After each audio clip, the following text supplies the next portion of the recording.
Once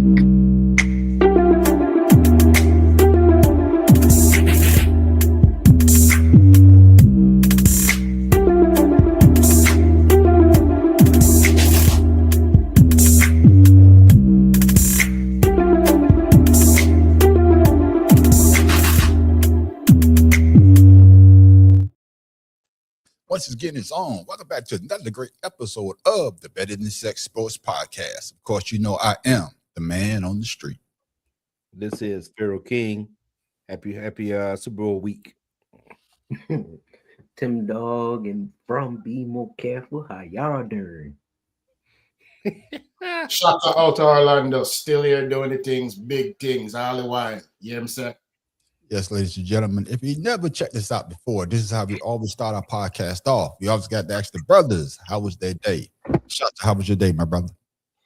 Can't call it, man. Just, hanging out with the grandbaby and thawing out from all this demonic weather that daggone came through Florida, trying to kill all my daggone fruit trees. So, yeah, we defrosted. Yeah, I saw the goddamn iguanas. I know this, but they're not. Everywhere. Yeah, they're not supposed to be there. What they call them? Invasive species. Yeah. They falling out the goddamn treries. I wish they were doing it to them damn pythons. Yeah, man. I knew you were shocked to get the weather down there that y'all got. What did it say? Got down to 20 degrees, I believe. Yep. Down there in Orlando. Yeah. Got a little bit of snow as well. Yeah, it was pretty bad, man. But yeah, glad to see that you're thawing out. I heard you say something. You had your grandkids, but your grandkids, I had all five of mine. What was this? Saturday and Sunday. And, I know you tired. I ain't tired. My room tired. But like a goddamn hurricane through that bitch. I like, God damn. I tell you, it's one thing.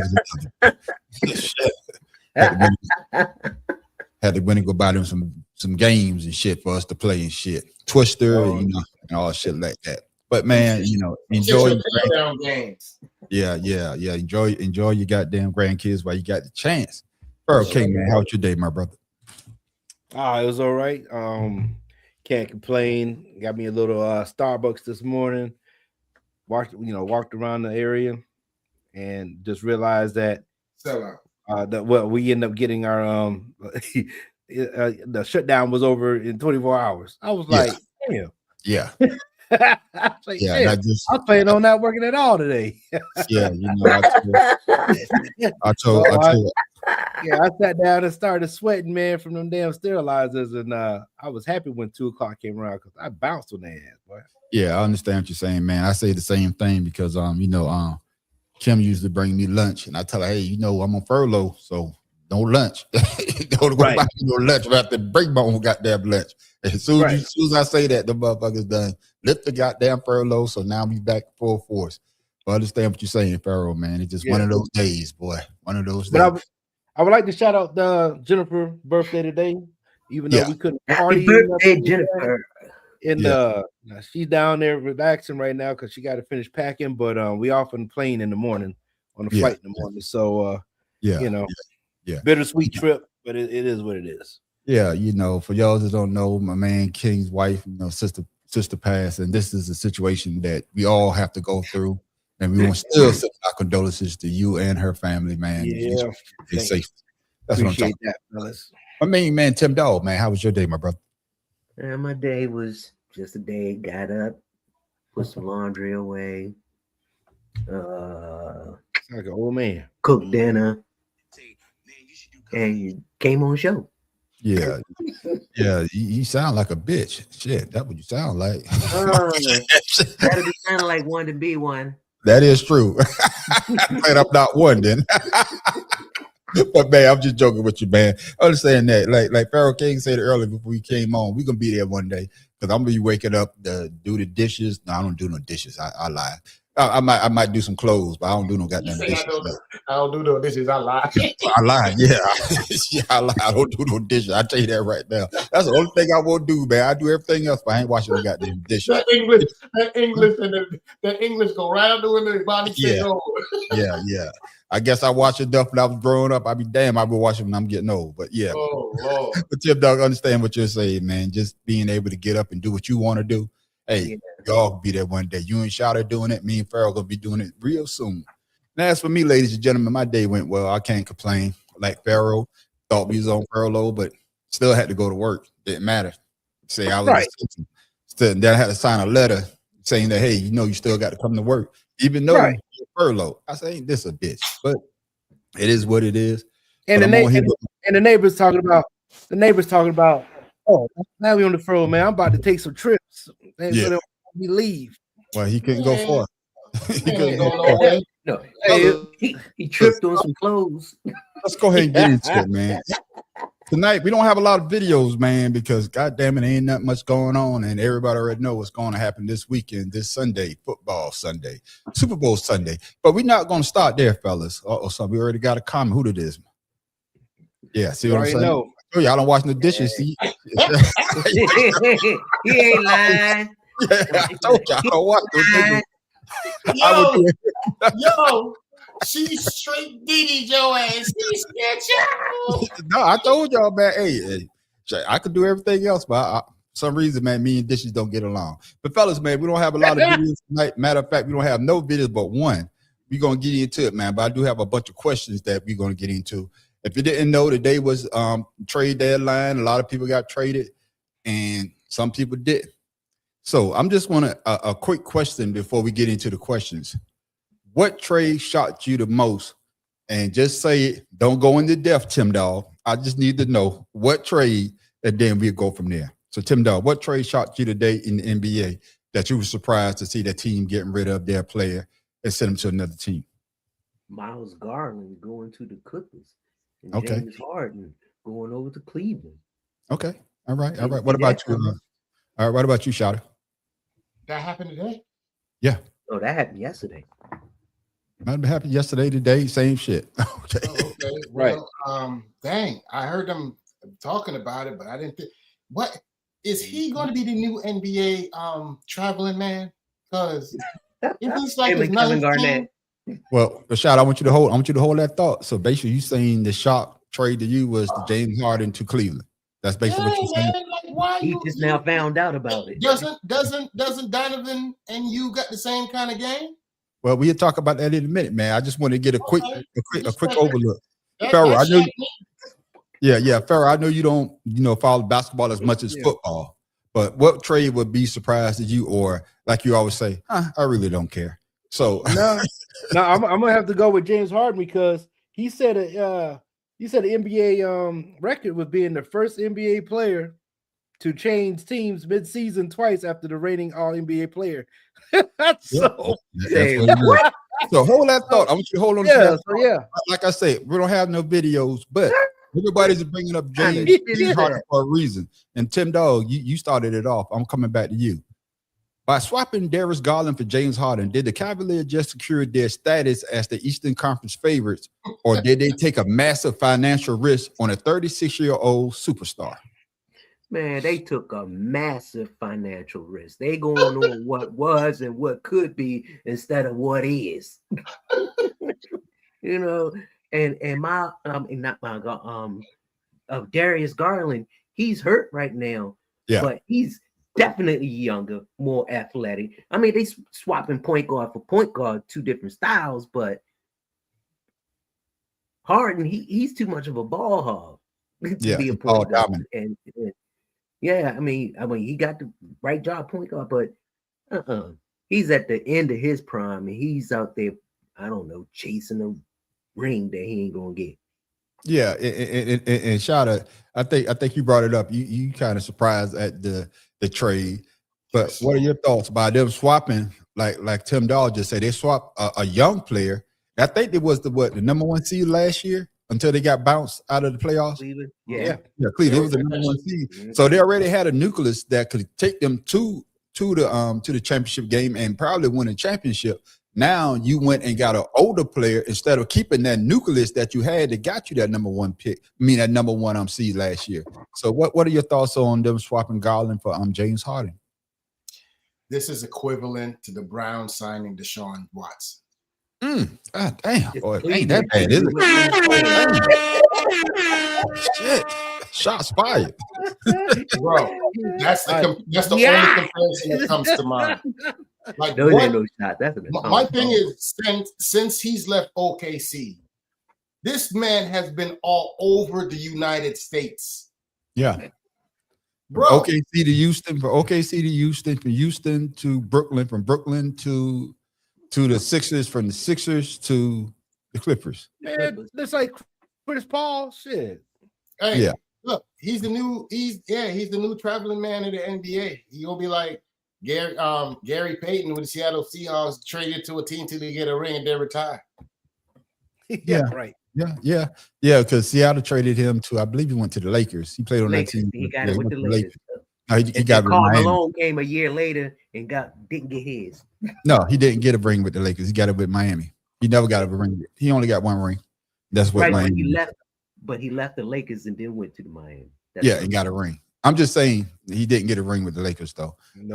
But Pharaoh, you heard what Shawty say. He's the traveling man. You brought it up earlier. What is it about James Harden? And for me, he played with my Sixers. He plays in spurts. He's hot. When he's not. Have it well in Sixers. Yeah. But seeing how he's been playing for the last couple of years and seeing that young talent that you had, and let that walk out the door to get a 36-year-old that may not be able, because he's always seemed to break down in the playoffs. That's when he had his worst game. I think you said earlier when we talked about him, about the turnovers that he always seemed to have. Especially when he's with Houston. Yeah. So why would they make that trade? Does it make sense to you? I don't know the NBA doesn't make sense right now. No. I don't understand anything the NBA is doing, especially with these owners. I mean, look what goes on with Anthony Davis. This dude stays in the cast. Motherfucker's still trading his ass around. I don't see where they're going to benefit from this, especially when you have Donovan Mitchell there. He's the superstar. Yeah. And now you're gonna bring this all NBA player who set a record for being the second time mid-season being traded. That to me should be alarming, don't you think? Yeah. You know what I mean? Yeah, that's alarming that we're willing to send a all NBA player to you to get rid of whatever. So, but Harden get out of the Joe said Harden be looking for the city with the best clear heel shoe bottles while robbing a team for a check. God damn, Joe. Hey, I would say, man, that is spot on, bro.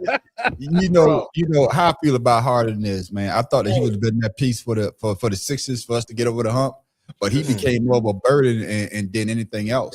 Hey, the way that he played, and then something that I've seen in him, Tim Dog, is that he's lackadaisical. I think I'm saying it right. It's like he played when he wants to play. Nonchalant, that's my favorite word. Yeah. He plays when he wants to play. So why would you trade, like you say, a young player for somebody that may not give you that energy that young player would? Did you say may not? Yeah. I'm not. He might get energized. Usually, when you go to a new team, you get all energized, and then once you get there, but what was the team that he was on? Where he was playing well without anybody on the floor, but then when they came back, no, that was KD. I'm sorry. Yeah, that was KD. KD did that. Must be when they were do the same shit. Yeah, that's when they were together with the Nets, I think. Yeah, with the Nets, and KD was a foot. When they had Kyrie Irving and all that. It was too long to sit in overtime. Yeah. But Tim, getting back to you, why would they train that high energy player for somebody that be, like Farrell just say, nonchalant when he plays sometimes, especially with the ball? Because Harden wanted to get out of LA. That was the rumor going around, and he made it known. So the team was just looking for somebody to buy him. Yeah, and they're looking for somebody to buy. And then Shada, they got Kawhi. So what do you think the Clippers need to do with Kawhi now? Should they try to trade him as well, or just trade everybody and just start from scratch again? Your thoughts? Might as well. They can't do any worse. With the coach. Shoot. When old boy got in trouble back in the day, I kept telling people, Don't take that man's team away from him. Just go ahead and just daggone let him have his team and nobody just play for him. There won't be no Clippers.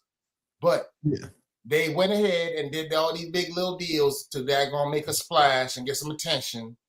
And now you got a problem, and you got Kawhi Leonard, who was done. He's done. He still got it, but he's done. There's no way he's going to be able to carry a team by himself at his age. That's number one. And number two, I don't know what the heck they are thinking in these GM meetings. Like, how is that a positive for your team? Yeah. I don't get that. Where's the upside? Yeah. You're right. And Pharaoh, you to close it out. You know, if you are a Cleveland Cavaliers fan and you've seen James Harden, what advice would you give them? I mean, you done seen him because you always say that, man, this guy's a turnover machine, especially when it's crunch time. So what advice would you give to a Cleveland Cavaliers fan and knowing that James Harden is going to be one of their star players for the rest of this year? Mind you, this is the same town as the Browns. So let's not No, I'm looking like what do they have in Cleveland that's even motivational for you to even give a speech about Harden coming there? They really don't have anything. Yeah, they don't have anything. Donovan Mitchell has to hold the ball. He has to be the guy to hold the ball. Yeah. You can't let James Harden ball hog. You give it to Donovan, let him be exciting. And remember when he was when Harden was coming off the bench in OKC? OKC, yeah. That was beautiful. That's when he was effective. Never when he started. And when he got that big head going to Houston, that's true. I believe that's when everything went downhill for him, especially them strippers. I mean, hell, that's anybody's, Deshaun was hanging out.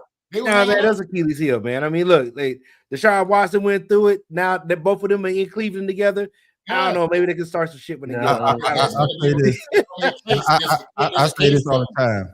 Every time a man give it a Kardashian, that's the end of their goddamn career because he got. I'm telling y'all think I'm lying. That is the Black Widow of Hollywood. That's right. That's what did it to him. Man. But moving along, man. It was another big trade. Go ahead. Sorry, man. I just want to say something real quick. I was right about Harden. He did request a trade, but believe it or not, he requested a trade so that the Clippers can start to rebuild. He didn't want to be a hindrance to that. So, and I'm looking at it now. He says that Cavaliers have a better opportunity to win the Eastern Conference, and the Clippers were not expected to offer an extension on his contract. There you go. Even with the Nets that had the big three, they couldn't do shit. Yeah, but he was disgruntled. Really disgruntled. Cleveland Cavaliers out. Person. Man, listen, take your feelings out of this. That dude don't know. He knows. I'm not taking feelings. I'm only going by. I'm just saying. I hear what you're reading, and it's all bull crap. Because the fact of the matter is, James Harden, all he's going to do is bring that team down. That's all he's going to do. And he's not a positive force anywhere in the NBA. And last thing I'm gonna say about this is that out of all three that formed that big three, he's the only one that don't have a ring. When they went to the Nets, he's the only one that don't have a ring. And maybe, going to Cleveland, that's not guaranteed that he's going to get a ring with Cleveland. But we will see. We will see. Bro, you brought man. All right, say why y'all keep bringing up old shit? Yeah, that's why I say all the old shit. Hey, Pharaoh, you brought this guy up, man, and I'm gonna let you have the first answer to this question. With Trae Young and Anthony Davis now in DC, are the Wizards 13-36 officially the most dangerous bad team in NBA history, or just a fantasy basketball dream that won't translate to wins? New bad news Wizards. That's what the fuck they are. You just back 100 today. I don't know what kind of wave you on, but I'm telling you knocking them out of the park today, buddy. I know. First of all, we don't know how long Anthony Davis is going to play. We don't know. I mean, and Trae Young, that joker looked like he about 90 years old already. At what age? He's not even 30 yet, right? He's losing his hair. Listen, the Washington Wizards, even Jordan couldn't help him. So So Gilbert Arenas sucked the life out of him with his contract. Oh no. That's the reason why they're not named the Bullets anymore, because the Wizardry is out. They're gone. There's no magic, none. They're gonna probably finish, but they're gonna definitely finish below 500. They're done because it's too late for the trades. They should have did this, in the beginning. And Atlanta did Trae Young wrong bad. Atlanta, they screwed Trae Young over. Now Anthony Davis, the brow, Kentucky was his last hurrah. So I don't fucking know. Yeah, and shout out. And he only played 29 games with the Dallas Mavericks. 29 games after. Are you sure? Yeah, he only played 29 games. Yeah, they don't even see like that much. Yeah, he only played 3 years though. Yeah, he only played 29 games. And the same question to you, Shada. Trae Young and Anthony Davis now in DC are the Wizards officially the most dangerous bad team in NBA history, or just a fantasy basketball dream that won't translate to wins? If anyone that follows basketball, look at the Eastern Conference. There is no way on God's green earth with the addition of daggone Mr. Glass. Yeah, freaking daggone Frodo. They're not going to be able to do this. They're not box office at all. They're going to be a Melania ticket bust. You hear me? Damn. Them cats is going to be. There is nothing good that's going to come out of going to the Wizards other than you probably going to jail for gambling. That's about it. Yeah. And Tim Dawg, the other thing is that got the latest names say that if you're a gun owner, registered gun owner, don't come to DC. Your ass will go to jail. Dumbass. But like Joe just say, Tim Dawg, they may as well switch back to the Bullets, because any players getting set there is on their way out of the goddamn league. That is it. That's crazy. Tim Dawg, same question, man. If you was to think Trae Young is an up and coming star, I think he's a good guard. Anthony Davis, when he's healthy, is one of the best big men in the league. But the two together, if they were healthy, would it be a dangerous game? A dangerous duo?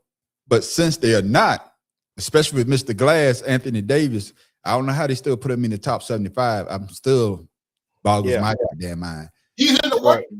He's in the NBA top 75 players of all time. Tripping.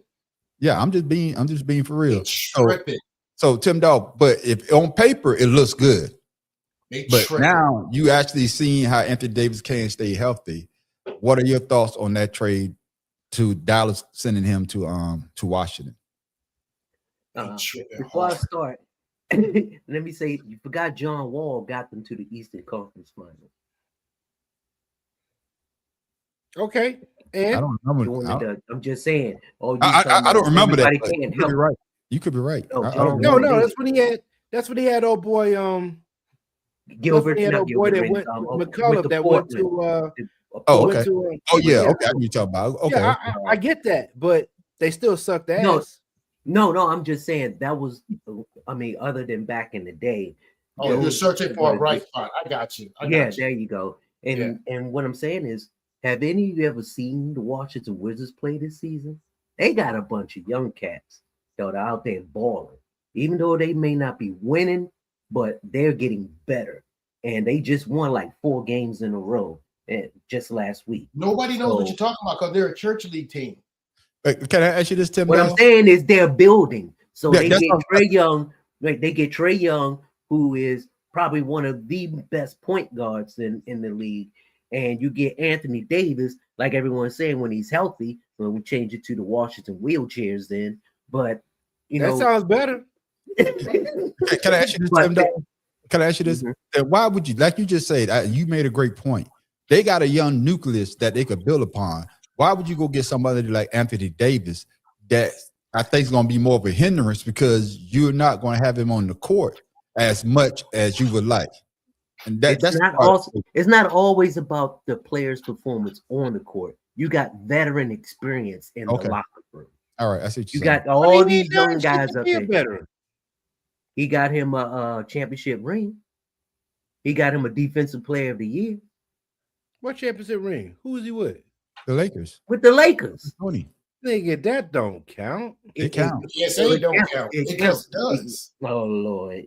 Your opinion on that matter doesn't matter. It counts because it's recorded. It counts. And not only that, everyone knows when Anthony Davis is healthy, when he's on top of his game, he's a force to be reckoned with. So why not have that veteran experience? That person, he may not always be there because they got some young guys that are more athletic, but they just need someone to show them the ropes, if you know what I'm saying. Yeah, and Trae Young and AD, they perfect for it. So you think this is a positive for both of them in Washington? Right. I'm guaranteed that. It may not be this season, but you will see a difference between them now and when next season, if all I'll hold you to that, Tim Dog. Yeah, and I understand what you're saying, Tim Dog. Like I say, it looks good on paper.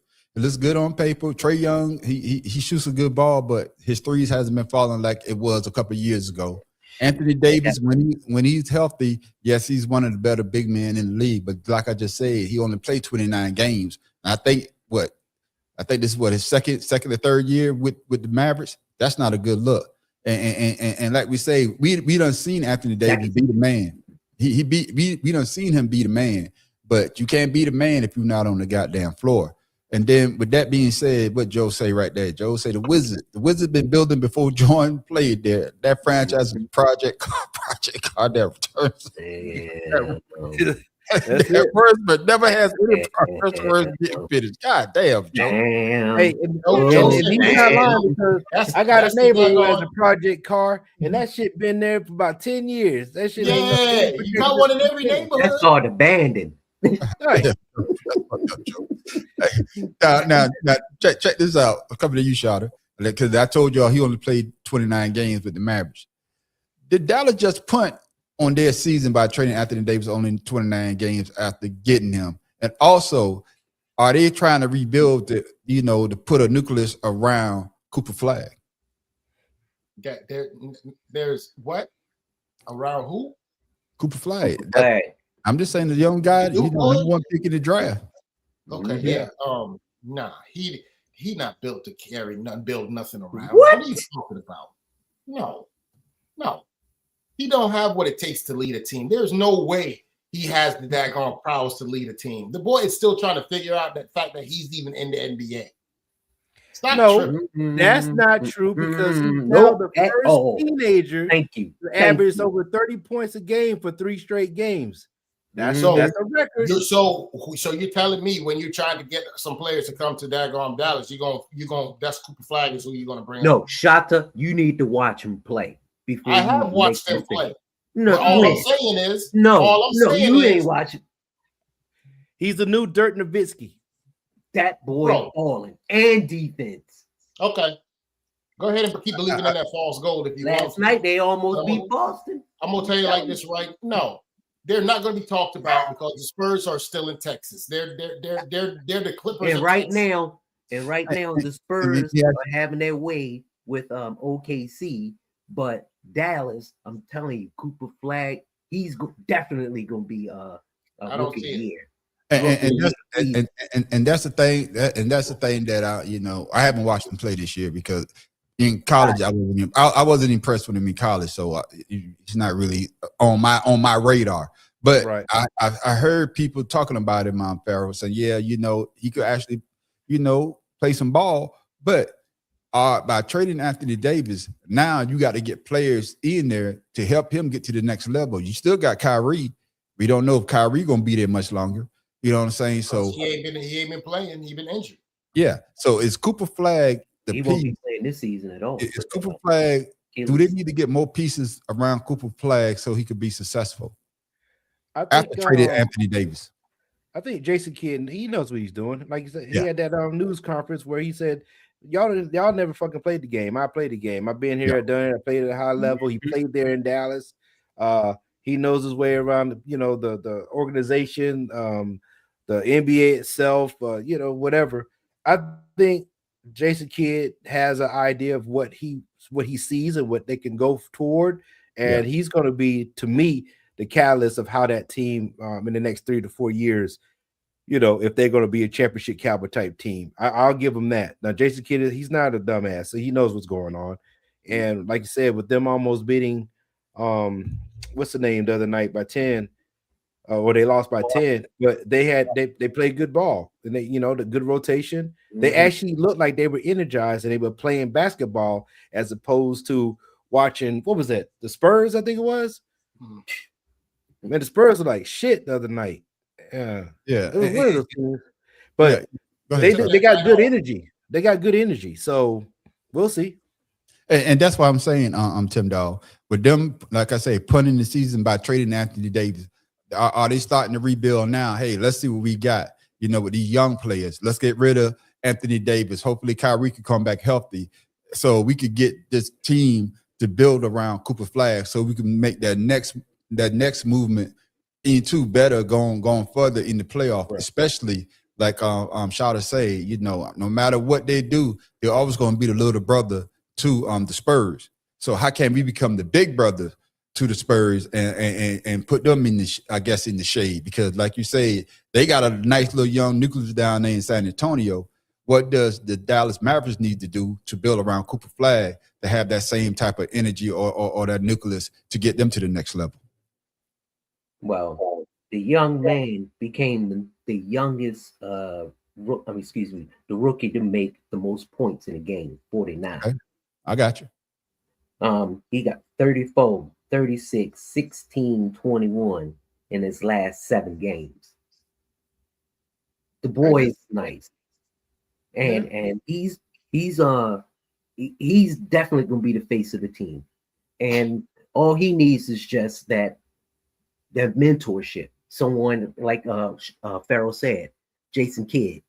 Jason Kidd know what he's doing. And now they clean the house and bringing around players that complement them, point guards and everything. And it's nice to see, this young man play like he's been in the league for years. And his defense, oh, yeah. They just need, I guess some good players to compliment it. Because I was trying to think of the question you were saying. Yeah. I guess so. So should, like you say, for them to make the next step, should they try to go after a person like a Giannis? Nah. Okay. But you say you want that leadership. You don't think that Giannis would get them to the next level? No, because Giannis, he's Cooper Flag is like a 3, 4, 5. I'm being serious, and he can play the point. And Giannis is kind of the same type of person. They're both aggressive, but no, Giannis needs to go to a team someplace like Miami. There you go. Because Miami, they have structured ball, and they really don't have that big man. What's his name? Adebayo, he's not a true center. He's good, but they don't have that force. So I would say, yeah, Miami. Okay. Shada, you heard what I just said about Giannis. Do you think Dallas would be improved if Giannis was to go there, or you agree with what Tim Dog just said? First of all, I don't believe in nothing coming out of Dallas. That's the first thing. Second, that's why he biased. Yes, I just had to put that out there.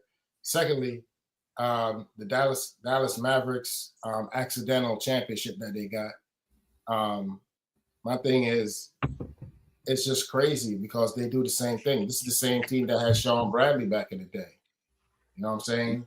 This is a team that had some of the daggone best players on the planet. It took how long was Dirk there before they won a championship? Yeah, that Dirk was retiring as he was making the shots. Yeah, I mean, come on, dude. What Mark Cuban owned the team back then, okay? And he literally brought that team back from the dead. Now the team's dead again. Who's going to bring it back? That's if they stay in Dallas. I haven't been shown anything by their freaking front office as far as moves, as far as coaches, or as how they play the game. That's changed. It's almost like they're sitting there waiting. Oh, like you said, let's punt this season. Kyrie's out hurt. We got rid of AD. Cooper Flag's too young to carry the team, so we'll go ahead and do something next year. How do you know that Kyrie's going to come back and be able to fit in your scheme, or if he wants to be there? So I don't even know what they're doing in Dallas. They taking notes from Cleveland. I don't know. Yeah, and that's what I'm saying, Farrell. Good answer there, Shada. Yeah. Cooper Flag is the star that they wanted to be. You know, the league is still looking for that superstar. They might think that they could build around Cooper Flag. You know what I'm saying? So why not try to get a Giannis down there to help him get over the hump, to help him get well known? Because Dallas is a small market. It's not like the Knicks. It's not like the Bulls. It's not like but Giannis is the kind of player that an offense has to run through him. It has to run through him, or else he's not effective. That is true. But what I'm saying is, but it was also help Cooper Flag, because now everybody's keying on him. You know what I'm saying? If you got another superstar to pair with a young Cooper Flag, now it takes some of the burden off of him, and he gets to shine, to me, a little bit more, because the focal point, like you just said, would be on Giannis. Your thoughts?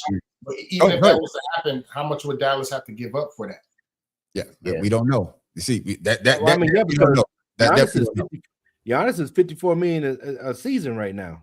Yeah, and he 55 with his brother. It's 54 for him and $1 million for his brother. You know, he got to bring his brother with him. He got all three with him. I'm hating. Regardless of the brothers. Yeah, because regardless of them, no, I don't think he could go there and help out Cooper Flag. Like I said, that's Jason Kidd's job.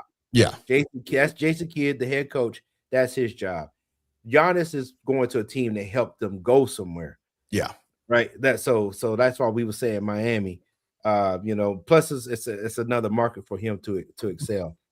But I will say this: basketball is not like football where you have to sit back and watch it too long.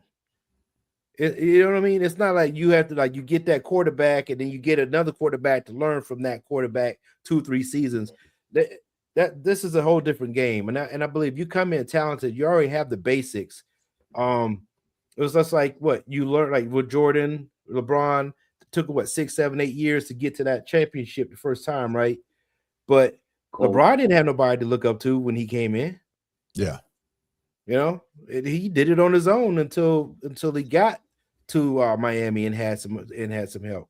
So I would say no, I don't see where Giannis could help him, other than taking his money, because if he's going to play, he's not going to get no money because the salary cap will be up there.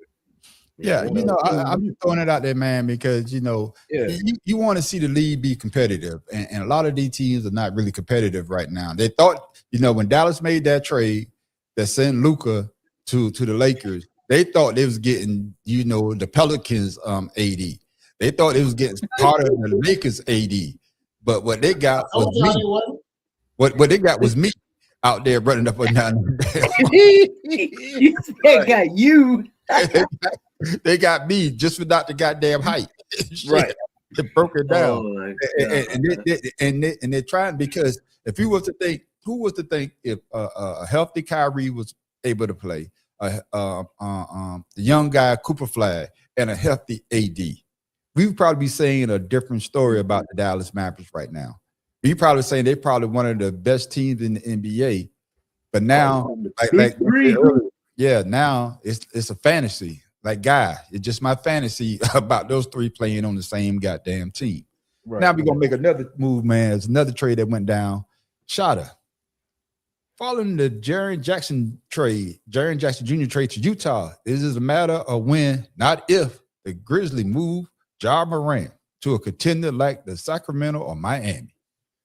There's no doubt that Ja is gone from Memphis. There is no doubt. They are worn the hell out. Do you hear me?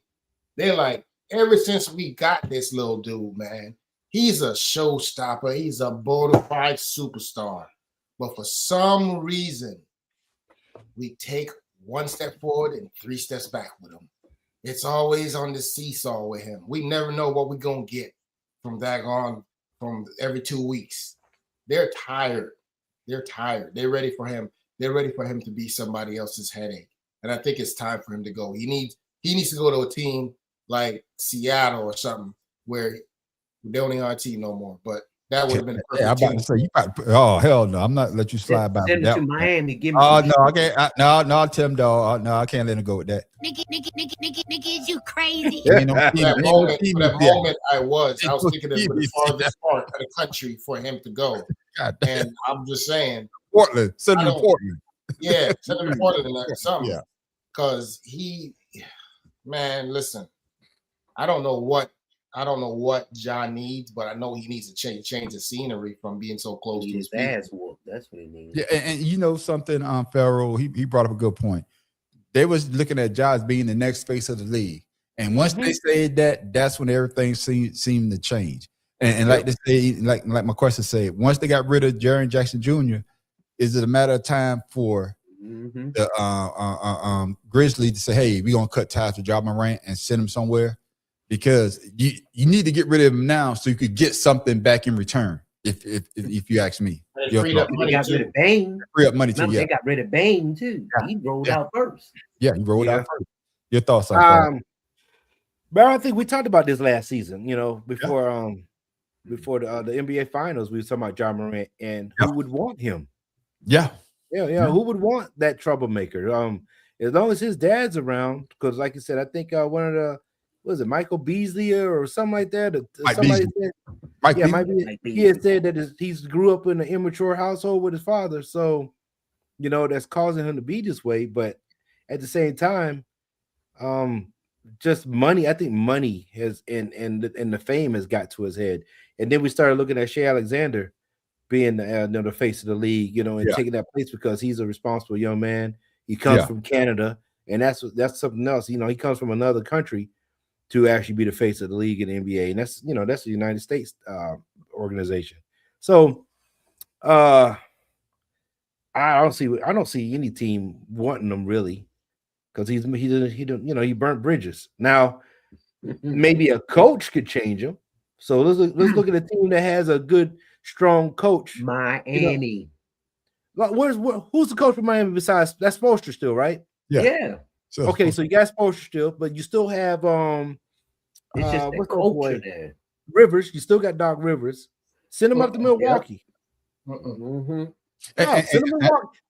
The only thing he can get in trouble with is ice up there, and they ain't gonna mess with him. So that dude need a Tom Thibodeau. That's what he needs. Ooh, yeah. and Tim Dog, that's a great point. You know, a lot of teams may not want him, but some team would take a chance. But like Farrell just said, he needs a strong coach to keep him focused.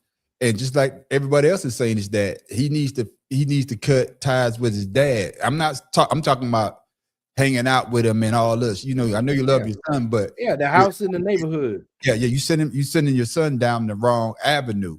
You know, I could be wrong. You know, I could be wrong. But the situation that maybe a strong coach would get Ja Morant back on the path that a lot of us was saying that, damn, he could be the face of the league. Your thoughts? Yeah.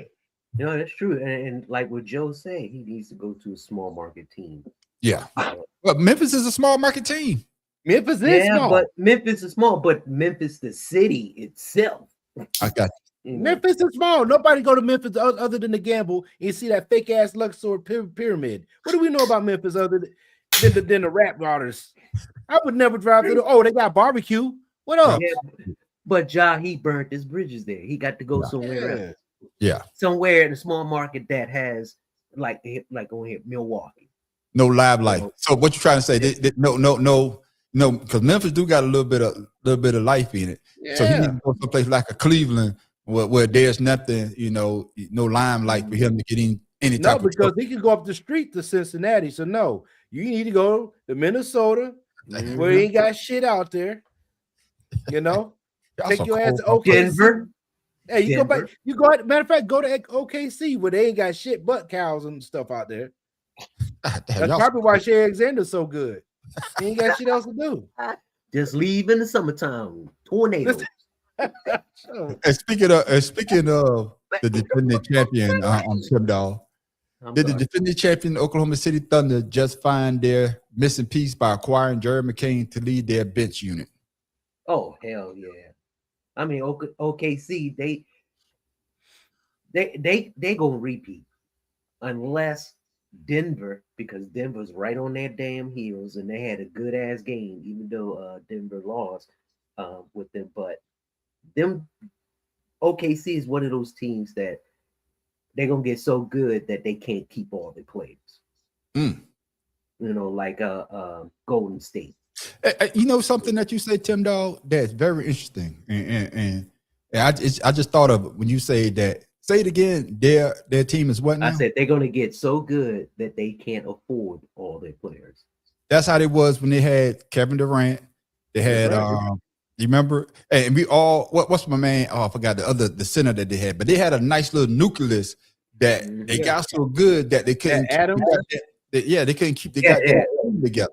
So I'm glad you say that. Go ahead. I didn't mean to cut you off. It just came to my mind when you say something like that. Go ahead, Tim. Finish your statement. No, but for the time being, you enjoy the ride. You do enjoy the ride. So while you are there, you can continue on. Be like the Lakers, like the Celtics, and Golden State. Win 3, 4, not 3 or 4, but 3 in a row or 2 in a row, and continue on and create your own dynasty. And as long as they have that coach, because that coach humbles them. Yeah. They may be a young team, but they don't act like a young team. You don't see them out there all up in nobody's face, drawing all on them. And that comes from discipline from the coach. Yeah. And he makes everyone, he makes everyone touch the ball. That's why they good they are, unless they go to ISO, they get Jets at JST, whatever the fuck his name is, the ball, he go in isolation, get in the spot, boom. But that team, I don't see any weaknesses. And by adding McCain off the bench, now you got that good shooter coming off the bench, and all he has to learn is, the system of the team that he's going to the second unit and what his role is. And something else, Tim Dog, shout out fuck on you. I'm glad you say that. They play team ball, and they know that SGA is basically the star of the team. Everybody else fill their role. When they had that young Oklahoma City team, they had Kevin Durant, they had Westbrook and Harden, and everybody wanted to be the star. Everybody didn't want to share the ball like they're doing now. OKC. Shawty, your thoughts, man, about Jared McCain leading their bench unit. You agree with Tim Dog say that hey, they might repeat with that picking him up in this trade? I mean, who wouldn't say they're going to repeat? They didn't need to pick him up. They didn't need to pick anybody up with caliber to put on their bench. That's how good their rotation is. Yep. When you really think about it, they have back in the day, everybody used to talk about Phil Jackson with the triangle offense. Yeah. The offense that they run, it flows to whoever is that going to resets at the top of the key or gets the ball out of trouble. They always reset and get back to their positions. If you notice, if the center brings the ball up court, if he's pressured, he knows exactly where to go, and everybody on the team knows exactly when to go when somebody else has the ball. It's crazy. When SGA gets in the middle, they know if he gets to the point, to the free throw line, they know everybody knows they need to move because he's looking to either dish or shoot. They know that. So everybody gets to their spot. They have too many. It's almost like watching the NFL now. If you don't have a offensive line or a quarterback that could go ahead and create some misdirections for the middle linebackers and defensive ends, then you pretty much suffer in the NFL now. So right now, I think the Oklahoma City Thunder has that formula and in their nucleus where they're the team to beat. Golden State had it for a while. Yeah. You know what I'm saying? Every team gets that thing, that one thing, that nucleus where it's like, dang, how we going to break that? Pistons did it. Bulls did it. So they just happen to be the team that's doing that right now and doing it really well. So yeah, and Farrell, but adding this extra piece, the bench sometimes struggles, especially when the star goes out of the game.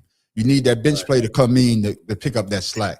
By adding this person, man, I think it's going to help their team as well. And you can speak on what Shada just said about that nucleus, because they all seem to have that, especially with Golden State.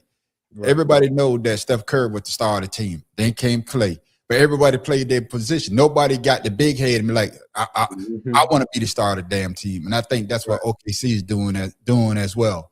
Absolutely. Scott Brooks was the coach when KD. Yeah, Scott Brooks. Yeah. Yeah, I remember that little short white dude. Yeah, he played Houston Rockets. Right. Mm-hmm. Hey, well, what's funny is that we always say that the OKC takes great mid-range shots. Do you know they're not even in the top 6 of mid-range shooting? It's Denver Nuggets that are top in mid-range shooting. So whatever that offense they're running, which I do see Shada mentioned, is they don't run to the 3-point line. They actually run set and they run out. You know what I'm saying? Oh man, say that again. So the young people that listen, they don't do what now? Hey, they do not run and set up on the 3-point line. They actually run. Damn. They run to the baseline. They set, like Shada was talking about. They come out and they get in positions. And if you notice that a lot of defenses are not used to playing them, even if they do see them throughout the season, the way the game is played now, their offense confuses a lot of the good defensive teams the way it's ran. And if they keep doing that, like Shada said, ain't nobody gonna beat them. Yeah, but the zone used to give OKC trouble when they used to do that. Ooh. So now zone defense. No, yeah, that's true. That's true. But also, but OKC, once again, they are a good shooting team, and the way to beat a zone is you have to have shooters. And once the shooters start making them, and then you said it before. You said it with the triangle. Y'all talking about it with the triangle. That's how when Phil brought that to the Los Angeles Lakers, it's hard. You can beat zone by positioning your players. Look at the NFL when they play zone defense. Lord. Right? If you got good players, you can beat those zone defenses regardless of who that other team is. Mm-hmm. So, do you know who plays the same kind of offense that OKC plays? It should be Denver, right? No, the UConn Huskies females. Oh, well, they run that same offense that OKC runs.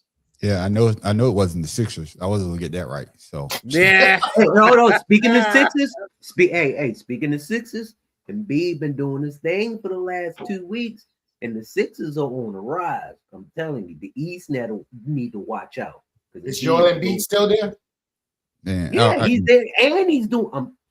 Embiid is doing right now. That's my team. We just made a trade. I think we made a trade. We picked up 4 picks, but we'll see what's going to happen, man.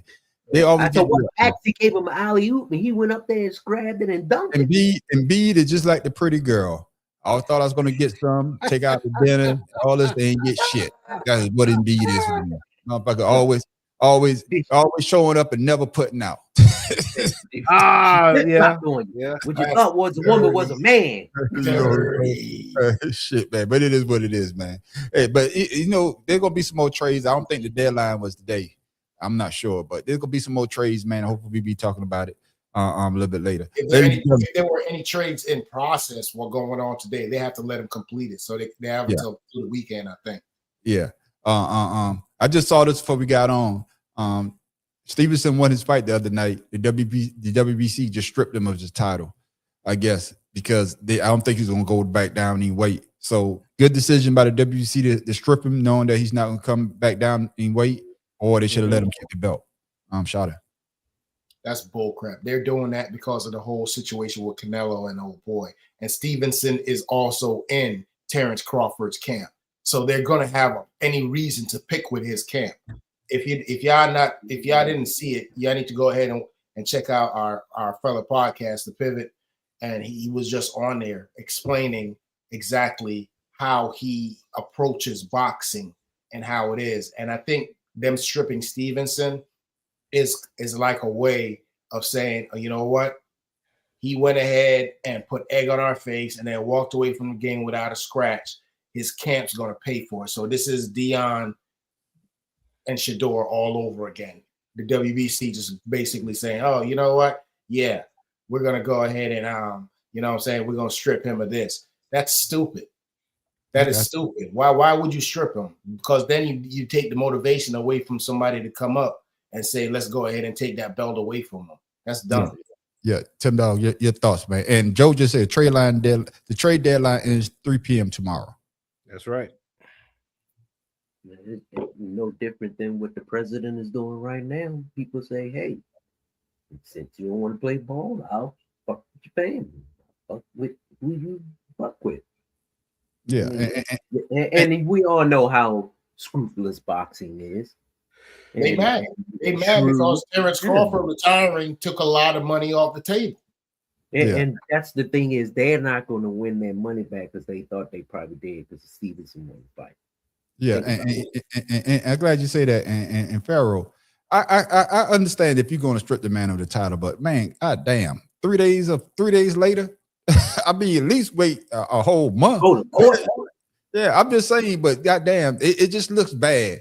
3 days later, we're gonna strip you of his title, even though I think he went down in weight to fight old boy, and they say that he may not come back down in weight, but at least let the man have the belt for a couple of days. Well, he gonna have a belt, but you know what I'm saying, be the champion for a couple of a week or two. Shit, goddamn. That fight wasn't about a belt. That fight was because Teofimo Lopez was running his mouth in a racist way. So Stevenson ain't even fazed by all that. He embarrassed his ass. Yeah, that's true. Yeah. And plus, if you're going to have something like that where a player is not going to come back and wait to defend his title, then it should be in the contract before you sign it. You have to come back and defend it. If not, like Shottam said, I'm sure he don't give a fuck. He probably, okay, here you go. I'm still got my money. I'm still going to have my image, and that motherfucker's still going to be hurting. Yeah, your thoughts on Pharaoh? Your thoughts? I actually, fellas, I have no idea what y'all even talking about. I had no idea. When did this even happen? Hey, Pharaoh, this like this Pharaoh.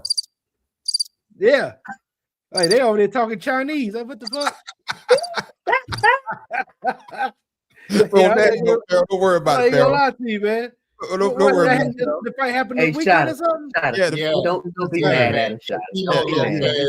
You can let you slide, Pharaoh. Let you slide. It's all good.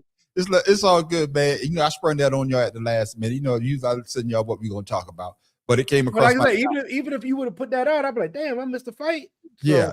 It came across my timeline, man, and I saw it. I just want to get y'all a quick reaction from the fellas. But I will say though, to answer your question, yes, that is jacked up. That you only have 72 hours to enjoy something, regardless if I got the money or not.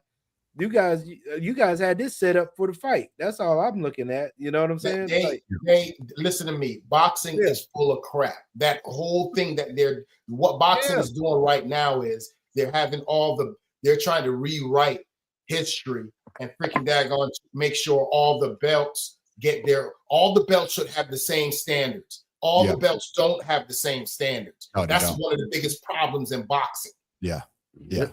It is. Yeah, but I mean, we all know boxing has always been a scam when it comes to betting and promoters and things of that nature. You know, that's probably the first sport that we realized was one of those setup sports.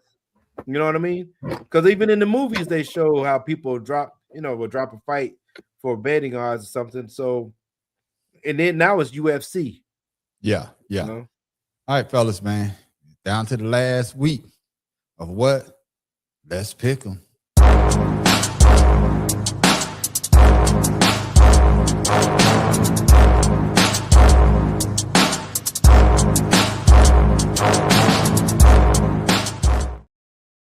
Yes, ladies and gentlemen, we're down to the last week.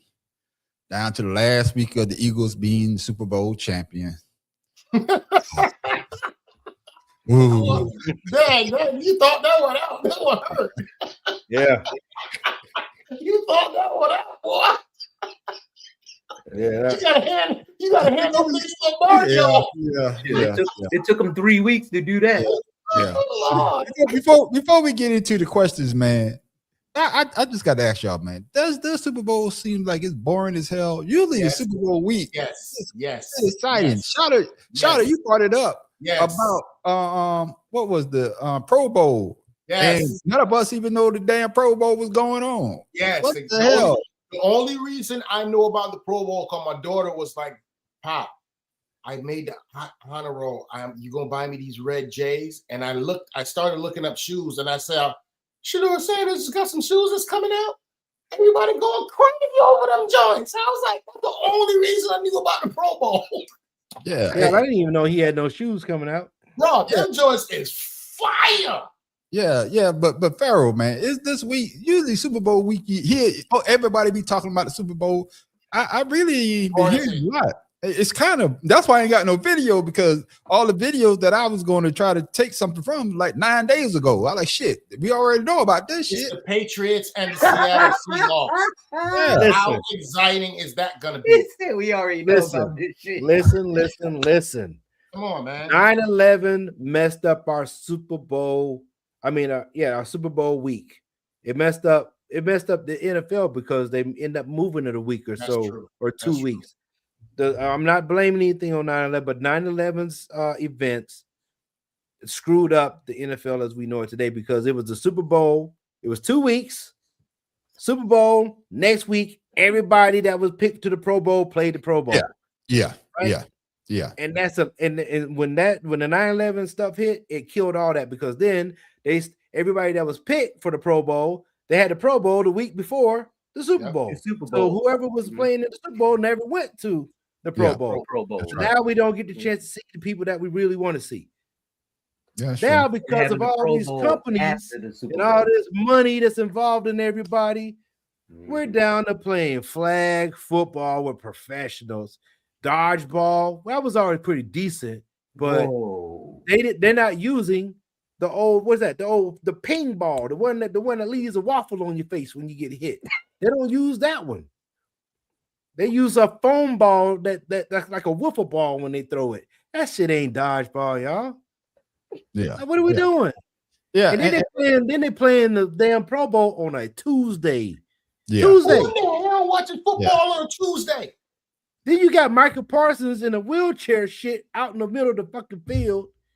Sit your ass in the damn, go sit down somewhere. Yeah, and that's what I'm saying, Tim Dog. It just seems though that this year 66-52 is the score. Yeah, I'm just saying, it just seems though that this year's Super Bowl, even though last year I might have, because the Eagles was in the Super Bowl, maybe I was more hyped, but this year it just seems though that, damn, it's boring. Remember I said last week, put some color on the uniforms. You got the two most drab teams playing each other. You know what this feel like? Tim Dog, this feel like the Trump USA halftime show. Turning Point USA. I say Trump. Turning Point, yeah. You said no Ted Nugent. Yo, real talk. I hear more people more excited about seeing Bad Bunny than the game. Yeah, exactly. So Tim Dog, am I wrong for the feeling like this Super Bowl? It's like it's gonna be I don't want to say dull, but damn. It's gonna be one of the Super Bowls where you're gonna be like, yeah. What is it, Tim? Is this, or did they mess up having the Super Bowl, not having the Super Bowl a week after the championships game? Yes. Yeah. Should they have had it the week after the championship game, or have that 2-week break? I think like the pattern from the past as far as the Pro Bowl, I liked it when it was after the Super Bowl. Yeah. Then the Super Bowl winners were the still ones had a chance to play, and they had a choice. Yeah, they had a choice. Yeah. Pro Bowl or not show. But as far as the flag football, I think they would still show. They might have not played, but they would still show up at the Pro Bowl. Yeah. Go ahead, Tim. I mean to cut you off. Show off, the game and everything. Plus, other players want to see him and congregate and all that. But as far as the flag football, I think that was a brilliant idea. It's just not marketed well, because you have flag football, male, female, and mixed sport. Yeah, becoming a big thing in these cities, and especially with the females, because now you can show off your skills as a quarterback or a receiver, and there are some very good female flag football teams out there, and that's a sport that's going to be an Olympic shot. You can shit. Yeah, you may not like it. It's going to be in the Olympics. You may not like a shot. You're an old dinosaur, and your testosterone levels at 2. So all I'm saying, it just feels like I say, man. But it's I'm saying as far as the kids in high school and all that right there gets the kids out, exercise, and by the NFL promoting that, I love that part of it. Yeah, I guess what I'm just saying, it just seems as though that this lead up to this Super Bowl, it just seems as though that it's not it's not popping. We don't know who's playing. No, it's just not popping the way that it's supposed to be popping. Maybe it's just me, man. But hey, no. Think about it. What big name is in the Super Bowl playing right now? And that is true too. That is true. That is true. In Super Bowls in the past, there's always been that one person who's going to talk shit. Talk. I don't think it was talk shit. I don't think it was talk shit, but I can't say when the Eagles went last year, everybody was talking about Jalen Hurts. What can he do? What he can't do? So you had somebody to talk about. But it is what it is, man. Farrell, let's get into it, man. Let's get into it. Farrell, I guess the Patriots are going to be the home team. So we're going to talk about the visiting team, which is the Seattle Seahawks. Has Sam Darnold truly conquered his big game struggles, or will the Patriots defense force him into mistakes? No, he's learned from those mistakes. When he got with San Francisco, he's changed his game around. And like I said, I think he's about to break your curse, man, on the street. I think it's about to happen in this game. Yeah, ain't my curse, it's their curse. No, I'm just saying. I'm just saying you don't want to keep saying it. So, I believe with because you gotta think, freaking Drake May is the rookie here. Yeah, right. Drake May is the rookie. Second year in the league. And they both have 14-3 records, but the Seahawks went through a tougher gauntlet than freaking the other team over there in the Patriots, because you had a half. I don't know what was going on with the Bills. Miami is never a factor. That's the reason why Tom Brady and them always had good records, because 2 W's at least in their division. You mean Houston? Buffalo built their team up to be competitive, and then you got the motherfucking Jets. Yeah, he talking about the AFC. You know what I'm saying? You got motherfucking Jets. So with that being said, there's really one team that they had to worry about. Seattle had all 3 of their teams, even though that the Arizona Cardinals were the weak link in the West. Yeah, they still had all three of their teams they had to play through. Yeah. So so with that being said, I think Sam Darnold, with the defense that he has and the offensive threats, especially receivers, they're a better team on paper than Drake May and them. Yeah, the same question to you, Tim Dog. Has Sam Darnold truly conquered his big game struggles, or will the Patriots defense force him into mistakes? Sam Darnold's day is going to be in Disney World on Monday. Down the street. Down the street. Going down the street on Monday? No, that's Disneyland. I'm sorry, Disneyland. Yeah. Yeah, I got you. Oh, shit. I guess, Tim, that was the first time in your life that you had a short answer. I can't believe it. It shook me. I didn't know what to say. I was like, I'm waiting for some more too. I wait for some more too, but I ain't eat Tim Dog. I'm shout out your thoughts, man. It's gonna be a tough one, but I'm not gonna go ahead and say that I expect any one team to dominate. Their defense looks great. Yeah, but they are playing in Cali, and they are playing in good weather, and they are not at home. The Seahawks play different at home. So, but then again, their fans travel. Only got to go 1 state, 2 states over. Everybody else is coming from the East Coast for the Pats. But the one thing I will go ahead and put out there: Seahawks are preferred to win, but that New England team, man, they got 2 running backs, bro. If one of them get loose, it's a problem. Drake May don't have to do that much, as you've seen. I got you, Sean. I want you to stick on. We're gonna talk about them as well. I want you to stick on Seattle right now. Damn it! Bring you back. Damn it, Leroy. Yeah. You a Patriots lover? Not yet. I want you to stick on. He's in denial, like they have no defense. So, Carl, you reached the question. So, let me help you out. I'm gonna help you out right now with a new question, Shada. How can Seattle keep JSN involved if the Patriots commit to double teaming him? I don't think they're going to commit to double teaming him. They might double team him every now and then, but I don't think they're going to commit to it, because the mere fact is that's how the Patriots defense plays. They've never had a shutdown like corner or anybody they could go to. It's always been shared duty. So I don't know what kind of kind of adjustments they're going to make, but I do know that Mike Vrabel and old boy are going to make the adjustments, and I hope Seattle could deal with those adjustments. So let me ask you this then. So what if they do make the adjustment? How can Seattle overcome that? Do the same thing they did last game. They're going to have to keep gap integrity. They got to, number one, Drake May cannot get out of that pocket because he's extremely dangerous out of the pocket. When they break down, the New England Patriots are one of the best teams in the league in recovering from a broken play. So because of his skill level, they have to make sure those defensive ends keep gap integrity. And if they lose any of that, then their back end going to loosen up, and then they're going to be down for the kill. So okay. I don't think they got to just keep gap integrity. I got you. Shout out. I'm gonna come back to you because you went someplace else with what I want to ask. I'm asking about JSN. Keeping him involved.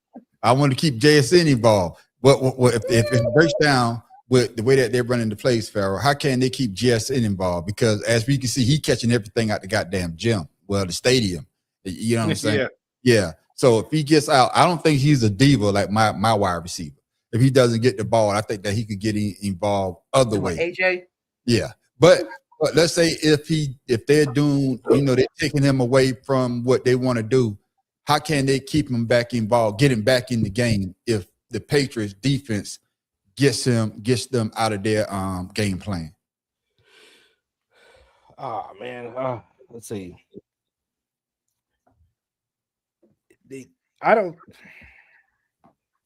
With this guy, he's a different type of receiver. I think that he's going to get involved regardless of whatever they put up there. He has the skill, he has the speed, and as we saw against a team that knows him all too well, he still got open. Yeah. So he had 10 catches. I don't think there's anything that the Patriots can do other than the front four. You remember?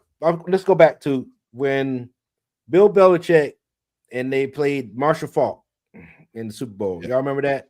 Yeah, the greatest show on turf. Greatest show on turf. What did they do to Marshall Faulk that they really don't do anymore? Is they check Marshall Faulk in the backfield to keep to negate him and just let them pass the ball down the field, and that disrupted the flow of the Rams. That's what's going to have to happen with the Patriots again. Disrupting the flow of the passing game, but they don't really have a running back that was a Marshall Faulk. So what are you actually going to do? Play more zone? Okay. If you can't get no pressure, but Sam Darnold's a big, tough quarterback, and he got good men up front that's keeping them clean. Now every now and then they can, a couple people get back there, but no, I don't see anything. I don't see old boy not being able to get open. I got you. Now, Sean, I'm gonna come back to you before I come to you $10. Now, that's all I was talking about. JSN. What adjustment does if Seattle get out of the game plan because the way that the Patriots are playing, and JSN is not catching the ball, what does Seattle have to do to get JSN back involved to make sure that he makes those plays that he made in the NFC Championship game? Just switch the daggone plays to Cooper Kupp. He still got skills. They don't. The bottom line is JSN is not one of them wide receivers that need this particular thing for him to do well. Unlike his boy that was traded to Pittsburgh, he was just there to stretch the field, almost like a Megatron, to draw stretch the field out, pull the safety away from the field to give other players. But JSN is a good route runner. He could blow you away with his speed, but he could also break you down and come across the middle, which means, and he could come out the backfield as well. So he's a switchblade like the Patriots are used to having when they had the days of Edelman and all them. He's that player, hybrid player, wide receiver that's got the speed, the hands, and the confidence to take over a game. Now, if the Patriots let him do that, that's on them. But if they don't find a way to go ahead and box him in and make him change something, he's going to have a field day. Yeah, and I'm glad you say that. Tim Dog, he said that he comes out the backfield. I think Farrell said it as well. I think Seattle finds ways of getting him involved in the game, and I think he has the ego if he's not getting the ball. Like I say, like a AJ Brown. I'm still run my routes the way I run my route. So if the Patriots were to take him out of the game plan, You know, what does Seattle have to do to get him back in the game plan? Because he's such an intricate part of how they play the game, or especially how they played against San Francisco 49ers in the NFC Championship game. I'm gonna have to disagree with you on something, Shada. You said that they may not have to double him as much. Now, Patriots, remind me, they play a lot of man defense. This guy, as you said, is a great route runner. If you do not bring a safety over to his side to run a route, he's going to burn that receiver. He's faster, and for one thing, cornerback. He's gonna burn the cornerback. No, burn the corner. Excuse me, the corner that's on him. Yeah, because he's quick. But you gotta understand how the Patriots. Whoa, Shada. I let you speak. I did not interrupt you. Now, another thing is that JSN, you got to worry about not just his speed on a straight route or on a straight route, but when he does his route, his curls or in and outs, the boy knows how to play to be so young. And that's why he got almost 200 yards when they played against who the hell was that? But anyway, I don't think the Patriots corners are quick enough and adapt enough to stick with him. Now, I could be wrong, but the only way you're going to really stop him, if I was the Patriots, I would have to play a lot of zone, because your corners, yeah, they may be the same height and smaller, but this boy is fast and he knows how to grip a ball. You said he got good hands. He runs his route. That's why he's getting all those balls, because the quarterback knows he knows where he's going. He knows that he's a reliable receiver. And for you to say they don't have to double him, to me, is not only asinine, but you need to lay off those Modelos. Because I'm telling you. Shada, I understand what you're saying. You think that they could cover him, but if Seattle gets out of their game plan, how can that? And that's the thing, because he's one of those pieces that you have to find a way to get him involved. And I think that when you say that, bringing him out the backfield, because I think on one of the touchdowns against the 49ers, he was in the backfield and came out and he was wide open. Basically, nobody touched him. So those they got to do those type of plays. The reason why I'm saying this is we're talking about a coach that's in his first year with Seattle, and all these guys are fresh young guys, right? You're talking about a coach in Mike Vrabel who played the position as well as knows how to communicate with the safeties. Now, my thing is the Patriots defense, you claim that they play zone, a man-to-man, but they play a hybrid defense where it will start out looking like they're playing with 4 and sometimes 3 linebackers and drop out of that just to confuse the routes. That's the kind of thing I'm talking about. It depends on the defensive coordinator, how he routes that. Because if the free safety and the strong safety are playing their positions in a hybrid position, then that all they have to do is cover that space behind the linebackers, but it still gives them a breakout lane to the corners of the end zone to cover anything that might be overran from any of the corners being beat. That's what I say. They play a hybrid defense. It's different. It's more like a spot and one, in basketball, where you have the zone and then you got the one person's okay, but even still. Boxing one. Excuse me, boxing one. What did I say? A spot. Excuse me, boxing one. No, that's true. But once again, you still have to worry about where JSN is at. Once again, you still have to have the defensive backs and or safeties that can trail and tail him. It's going to be very interesting how it's going to play out. Pharaoh, man, if they do happen to stop JSN, can Kenneth Walker, the third, carry a heavy workload? I say some other stuff here, but don't worry about that part. Can he carry the heavy workload if they was able to stop a JSN? Your thoughts? Hey, listen, I don't know why we just keep talking about JSN. The team made it there as a team. The team made it to the playoffs and to the Super Bowl with all 53 players. And one person, yes, we're going to talk about the receiver, but once again, we got Cooper Kupp. We have a decent tight end. The running backs, you got 2 decent running backs. They can. I think the game plan, yes, you might try to stop somebody, but if you double one dude, there's somebody always going to be open. We always said that the middle of the field is always open. You're not always going to be able to get back there and get the quarterback. If you decide you want to play in the box, they're going to throw over top. If you decide to stay back, like I said, the middle of the field, or you can do those swing passes. I think they did a couple of the plays that we hate when you swing the pass out to the edge. It's such a long handoff. And they got some good plays, like wide receiver screens. I guess they are. They have an arsenal. This team is not a slouch, And like I said, once again, I believe Sam Darnold was the MVP this year. He's taken 2 franchises to 14-win seasons. So it doesn't matter. I believe the man has got it to where they're going to try to play a defense to force him to make mistakes, but I believe his knowledge of the game now and with the players that he has around him, it doesn't matter what the Patriots throw at him. They're going to come out victorious because they're a better team. Okay, now answer my question. Now answer my question about the running back carrying the workload. If they do stop those other players, I just said that. That's what I was saying. They're going to be fine. I led that into. He's fine with what his role is going to be. He's fine, and I don't think that any one player is going to have to carry the workload because they're a balanced team. Okay, what about you, Tim Dow? We all know you got a good running game. What comes after that? Play action. One thing I can say about the Patriots, they are disciplined, whereas they don't fall into the trap a lot with the play action, where you got the linebackers coming in thinking it's a run, and then also, that one thing I can say about the Patriots defense. But once again, you got to stop one of them. If you stop one, you can't stop the other.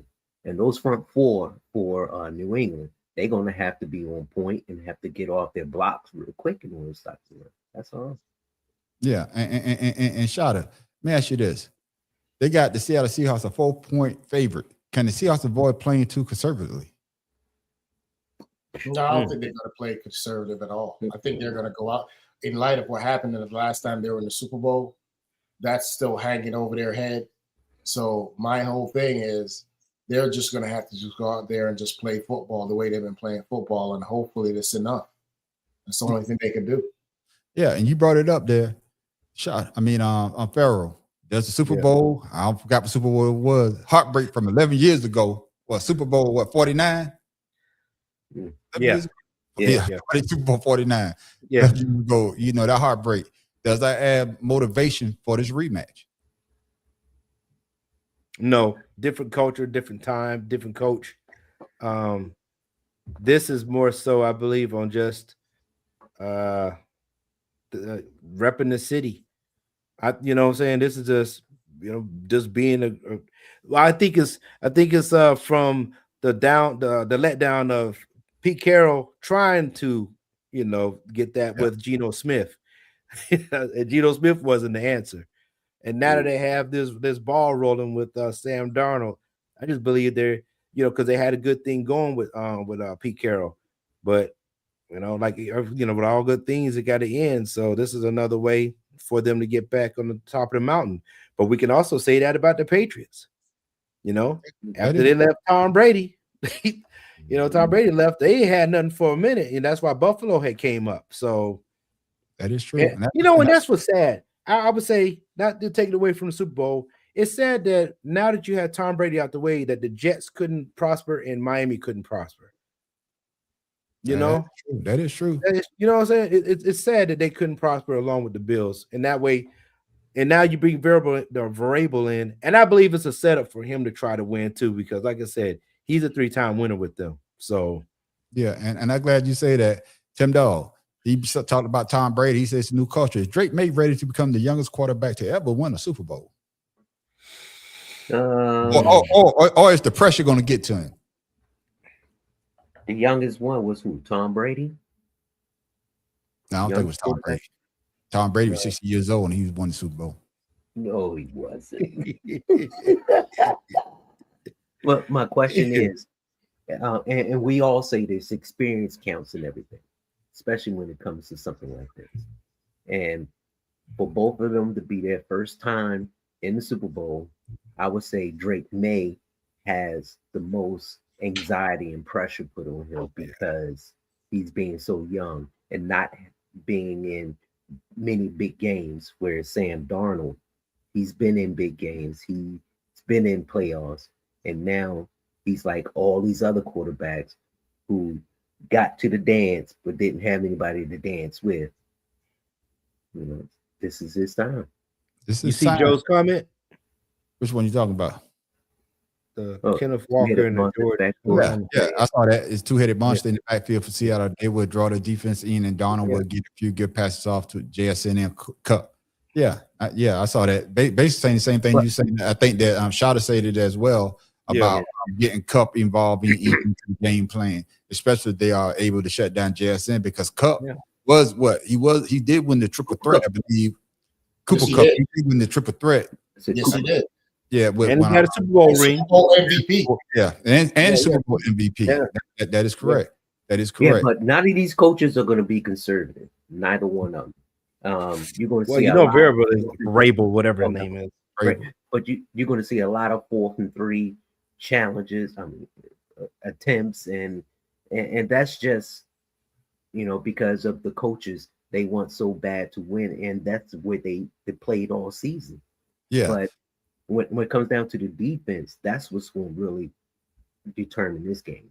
Who has the better defense that day?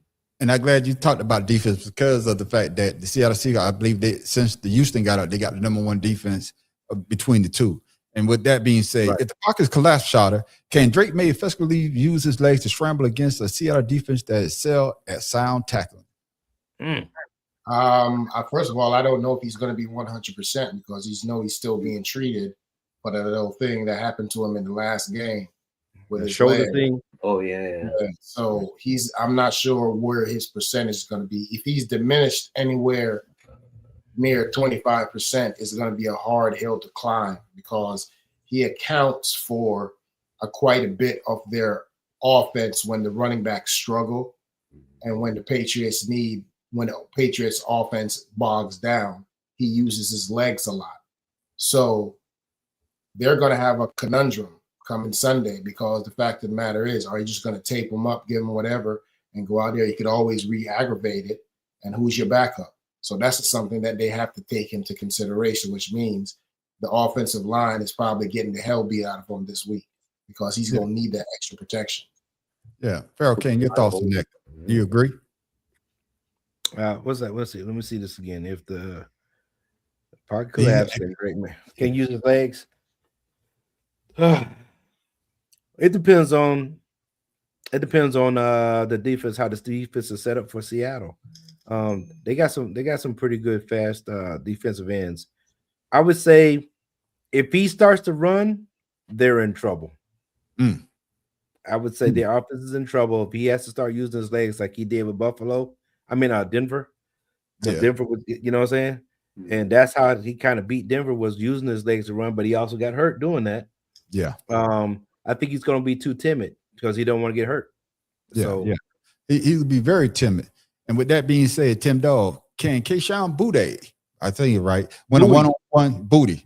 When a one-on-one, I never seen booty spell like that, but that's right. A one-on-one matchup against Seattle physical corners, Tarek Woolen and Devon Witherspoon for explosive plays.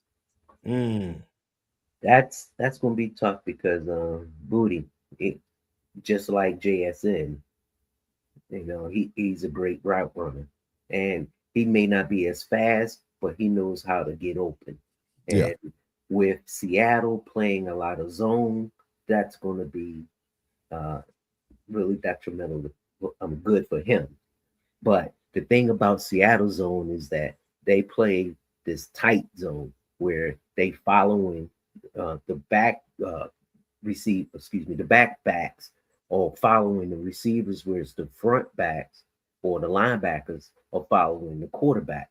And to me, that just, and they're communicating, and that's how they get do so well in that zone. Just like with the Patriots hybrid defense. You know, whatever works for you, you keep on doing.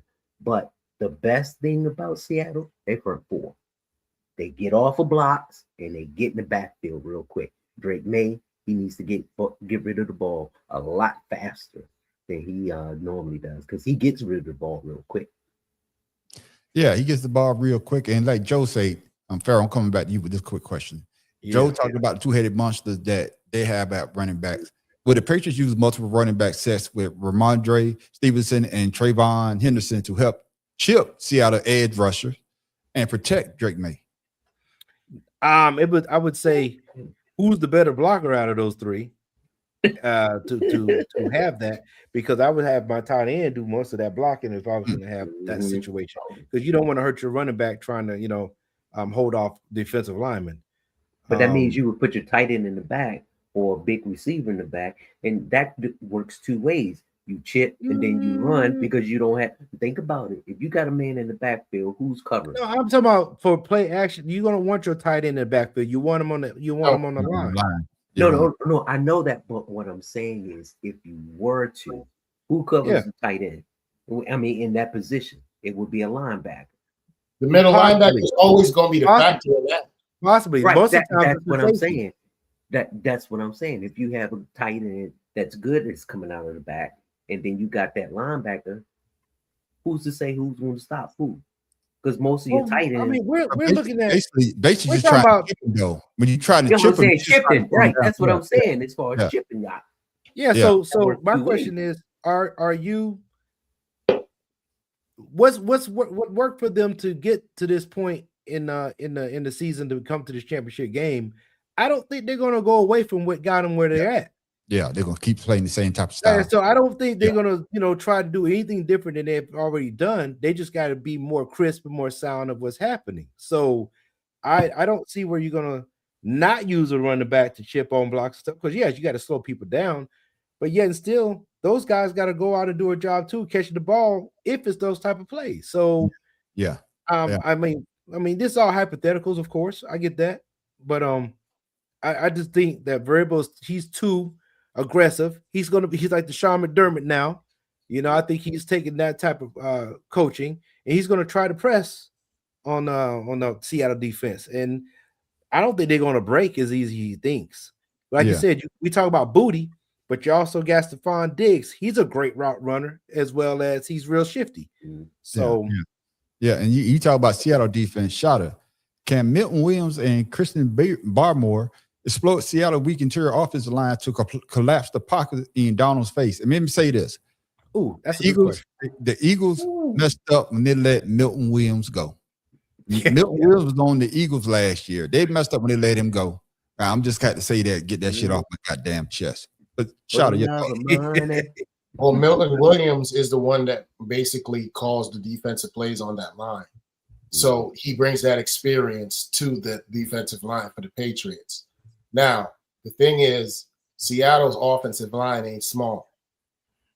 That's the big problem. They're not small. So a lot of the front there's going to have to be a lot of stunts, a lot of quickness coming out of your block. You're going to have to come around that corner a little bit faster. You're going to have to do the dip under, do all of that, because they're a big front. But the thing is, with the Patriots, Vrabel being playing defense, he knows how to conserve, and that's my thing. He sees the game from a defensive side his whole career, and now he's coaching. He sees that position completely different than the way King was just talking about the backfield and all of that. That was Mike Vrabel's job when he played with the Patriots. Right. You see what I'm saying? So he's got all kinds of ways to come up with ways to counter that, but it's going to be a big thing. That them boys, if they could keep pushing them boys on for the remainder of the game and not get overpowered, it's going to be a big game. Yeah, Farrell, you got something you want to say to that, man? You got anything? I was just looking at the average weight, because the average weight for the Patriots is like 320 for the offensive line, and the average defense is for Seahawks is like 290, 250, 290. So I see more I see more speed as opposed to the strength. It's going to be so speed to strength type of thing. And if those big guys get tired from the rotation of their defensive line, Seattle defensive line, Drake May is going to be using his legs again. Like I said, he's going to be tired. Yeah, Tim Dog, sound like you agree. Yeah, I do. I mean, the thing about Seattle's offensive line is that they can hold up their own. The Patriots, Vrabel's going to have, like Ashada said, create some new stunts or something, bring in an extra linebacker, because I don't see Sam Darnold really getting touched that much as far as from the Packers, Patriots defense. I mean, off defense, but I see Seattle's defense getting to Drake May, whereas Drake May, hindered by a slight injury, he won't be scrambling as much, because I'm sure, like most teams, they're going to adjust. The same thing they did with Lamar. He was scrambling. What they do? Put a spy out there so he won't stop. Same thing they did with KC quarterback. It's all about adjusting. And if you have that linebacker out there who can spy and be disciplined on his coverage, I don't see Drake May running too much. Yeah, and with that being said, Pharaoh, being said, would a veteran savvy of Mike Vrabel outmatch the defensive brilliance of Mike McDonald in just his second year leading the Seahawks? That's a tough call. Wow.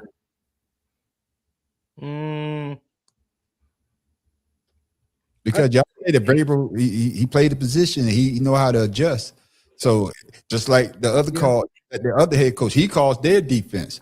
So, well, Mike Vrabel didn't adjust when he was in Tennessee. So, snap! So, Shada didn't like that. So that to me, that has nothing to do with the adjustments. I would say that being a defensive minded person, he has good thought process of what could happen. If he has the players that can actually pull off the game plan, that's something else to be said. But at the end of the day, the players got to perform it. You know what I mean?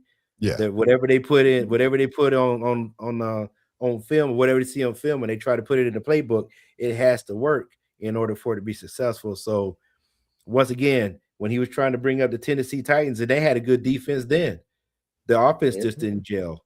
Right now, he has a team that has an offense that's gelling with his defense. So let's see how it plays out. Yeah, let's see how it plays out. But I don't think it's the time that the Seattle Seahawks head coach got it together. I believe it's Sam Darnold that put that piece in place, because he finally got a quarterback that could run what he needed. Yeah. Same thing, Shada. You grew up in New England, or you was close to New England, Connecticut. New England wins. They secured a 7th title, breaking a tie with the Steelers for the most in NFL history. Is Mike Vrabel the man to officially surpass Bill Belichick and Brady, him and Drake May, the Brady legacy in New England? Hell no, not even close. Not even. Shada. No, not even. Bro, are you kidding me? No, man. Ain't nobody. Nobody was ready for Brady for years. That's just. He was on a different. He was just the freaking daggone cheat code for the Patriots.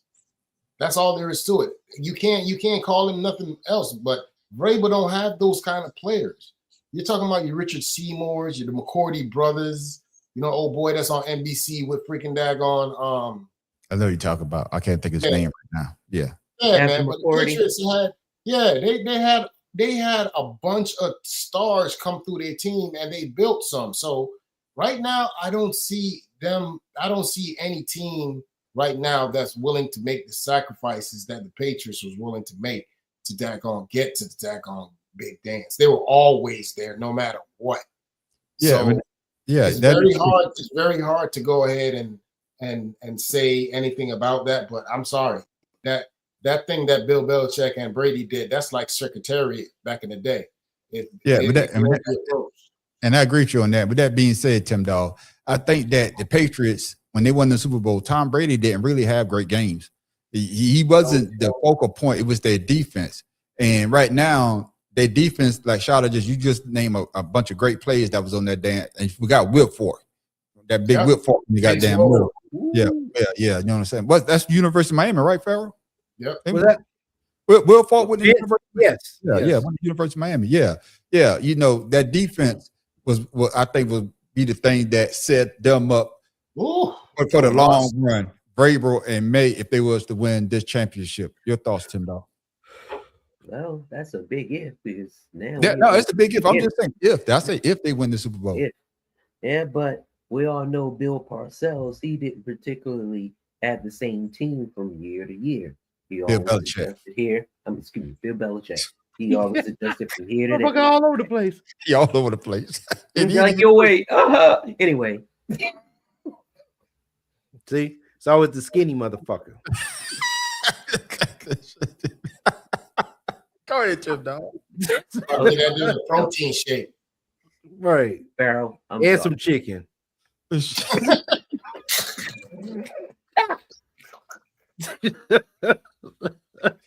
ahead, Tim Dog. Well, what I'm saying is Belichick, he didn't care about, players' feelings or how they felt about that is true. That is true.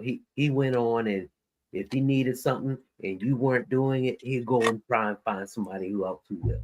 Yeah. Except for Marshall Brady. But that was his thing. That was the way he viewed success, and it worked for him. Vrabel, he's going to have a tough task because Seattle's defense always plays like a too high safety so that nothing can get past him. And it's easy for them to, keep everything in front of them. But the only thing about that is it allows a lot of players to get their running game going. But Seattle's front four are so good that a lot of runners don't get that chance to break out. Yeah. And for Vrabel, that's going to be his challenge. Yeah. How he going to stop those two running backs with his front four the same way that Seattle is? And can his defensive backs mirror or match what Seattle's defensive back doing? Because Seattle's receiving defense is one of the best in the country. Yeah, and I agree with you.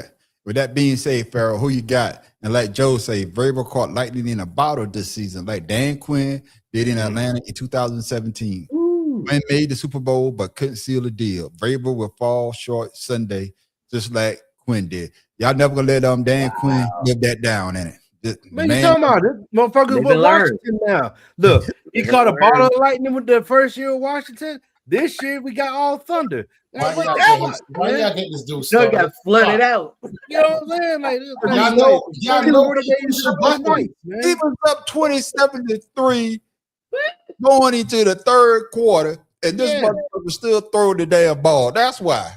But not only that, but so with that being said, the average margin of victory for Tom Brady and Bill Belichick was roughly 5.7 points, right? The largest victory was 4 points. With that being said, Bill Belichick's coaching style is different than Vrabel's. Yeah. And he has a different dynamic quarterback. Tom Brady was not an athlete. He was just a quarterback. He was just a man that could throw the football. At you. That's it. And the man ran like he ran like he had mud boots on. So asthma. So no, nothing's gonna happen. Just like Joe said, nothing's gonna happen because Seattle is gonna have Drake May scared to run because he's hurt himself. And you already know when you hurt your mind, regardless of what you want to do, you cannot play well because you are hurt. I got you. So that's one for Seattle. Farrell King, Shadow, who you got? I can't go for Seattle. I can't stand that team. They're right there with the Cowboys. So I got to go with the Jack. Ain't nobody like the Cowboys. Nobody. I lived in Seattle, and I'm telling you, their fans are fake. They know nothing about their Seattle Seahawks lore. They're all fake. Just like you know what's funny you say that though? I know you asked the question on the street, but you know it's funny because when I ask most people, they don't even realize that Seattle was an AFC team before it became who they are today. Yeah. Mm-hmm. Yeah, Steve Largent. Steve Largent and what's his name? Craig. Oh, the last name was Craig. Was quarterback. Roger Craig. Yeah. Roger Craig. It was Roger Craig, I believe it was. Not Roger Craig. No, Roger Craig was a running back. I believe his name was Steve Craig. Steve Craig. Steve Craig. There you go. Steve was a K-R-I-G. Yeah. So that's one for Seattle. No, the quarterback was Washington's head coach at one time. That threw in the ball. Jim Zorn. Jim Zorn. Yeah, Jim Zorn. Yeah, Jim Zorn was his head coach. Yeah, Jim Zorn. Number 10. He wore number 10. That's Jim right. Zorn. Yep, Jim Zorn. Yeah, exactly. Well, that's one for New England because Shada can't stand Seattle because he think all Seattle fans are fake. Oh yeah, let me write that down so we can get his money too. Yeah, so Shada got one for the goddamn Patriots. Who you got there, Tim Dog? See, bitches, pigeons, ducks, quacks. Hey, quack. Yeah, canaries. Hey, I'm taking the C bitches as well, man. I think I agree with everybody, especially what Joe said. Vrabel caught lightning in a bottle, and something else that Farrell said that the AFC East is probably one of the weakest divisions in football, and I totally agree that Buffalo not doing what they're supposed to do. Yes, it shocked the hell out of me. And then the Jets was at the damn bottom, and then who would have thought that Miami would have took 10 steps back, not one step, but 10 steps the fuck back. So shit. Yeah. They really rebuilding. New coach. Yeah, they really rebuilding. So give me the C bitches as well, man. Joe, who you got, Joe? And it's just the fact that I think that defense, they got something to prove because they got exploited against those goddamn Rams. Those Rams had their goddamn number. Rams had their damn number. And I think they got something to prove because they don't want to be one of those teams where the defenses lose the game. Wait, Meryl Street, you forgetting something. What's that? Matt Stafford is a quarterback, though. I got that. This is not Drake May. This is Matt Stafford. But that's what I'm saying. Yeah, but so you played him every year. I mean, you play him twice a year, so you play him a third time. I guess that's what I'm saying, Pharaoh. They got something to prove because of the fact that Matt Stafford shredded them. And they don't want Drake May to do the same damn thing because, like you just say, Drake May is not a Matthew Stafford. That's what I'm trying to say. They got something to prove. Oh, my goodness, fellas, good conversation as always. My main man Shada still over there. He want to pick the C bitches so bad, but he knows. He mad that he can't pick him. True to a fault. I'd be like, fuck that. I want to win. Yeah. Anytime you have a team, there's only a couple teams I follow growing up. New York Knicks, the daggone Patriots, because it was the only team up there. Really. Yeah. So for a certain amount of time, you know what I mean? When you're growing up in that area, there's not too many teams to choose from. That's why I'm so diehard UConn, because UConn was dope since I've been in this country. Yeah. So it's like, you know what I'm saying? I grew up there, so I lived in Seattle and I lived in Connecticut, Massachusetts. And I'm telling you like this right now, the people on the East Coast are way more real than the West Coast fakers. And there it is, ladies and gentlemen. With that being real, it's that time for my main man, Shada, today in sports. Something with it.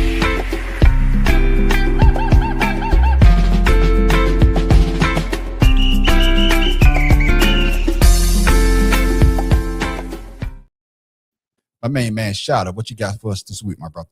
Now, I'm shooting out a number to everybody. 4-2. What does that mean to y'all? Jackie Robinson. Jackie Robinson. Jackie Robinson, 4-2, right? So I was doing some stuff, trying to get some stuff ready for my daughter and everything, doing her little book report stuff, and I was reading, helping them do some stuff. I had no idea this day in 1952 that Jackie Robinson becomes the first African-American executive of a major U.S. TV and radio station as director of community activities in New York. 1952. This man not only broke all kinds of barriers in sports and civil rights, but he was the very first African-American executive in a major U.S. TV and radio station ever. Did not know that. There you go. Didn't either. That's why we have that segment, shot. There it is, ladies and gentlemen. Yeah. So that's crazy. That's crazy. To break that many barriers. But what's the TV show though? It was shown in WNBC New York. The TV station was WNBT. What was the show? Yeah, but he was the very first executive. I was 8 years old when I found that out. Exactly. Thank you for that, shout out for what today.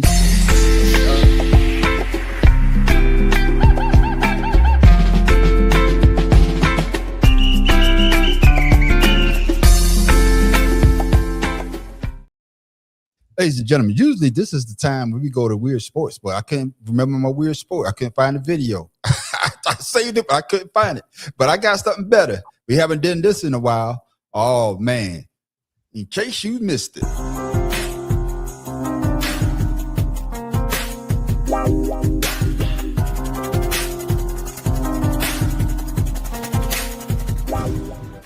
Let's go, baby. Got that Tyson look. Knock niggas out, baby. You got the eyebrows. Oh, yeah. A few moments later. What's going on with Jarrell Miller's hair, by the way? Is it... Do not get it off! Is it coming off? What?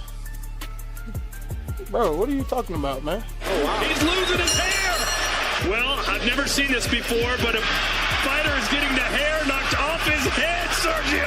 Wow! My hairline is not receiving at all. That is going to make the rounds on social media. That's like a cartoon.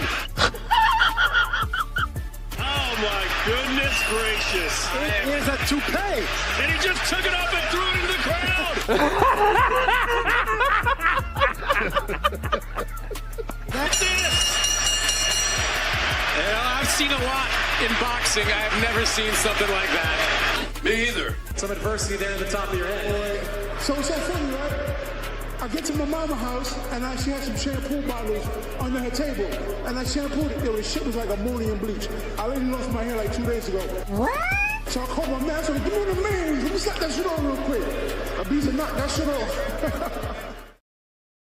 At least he was a good sport about it. I saw that earlier today.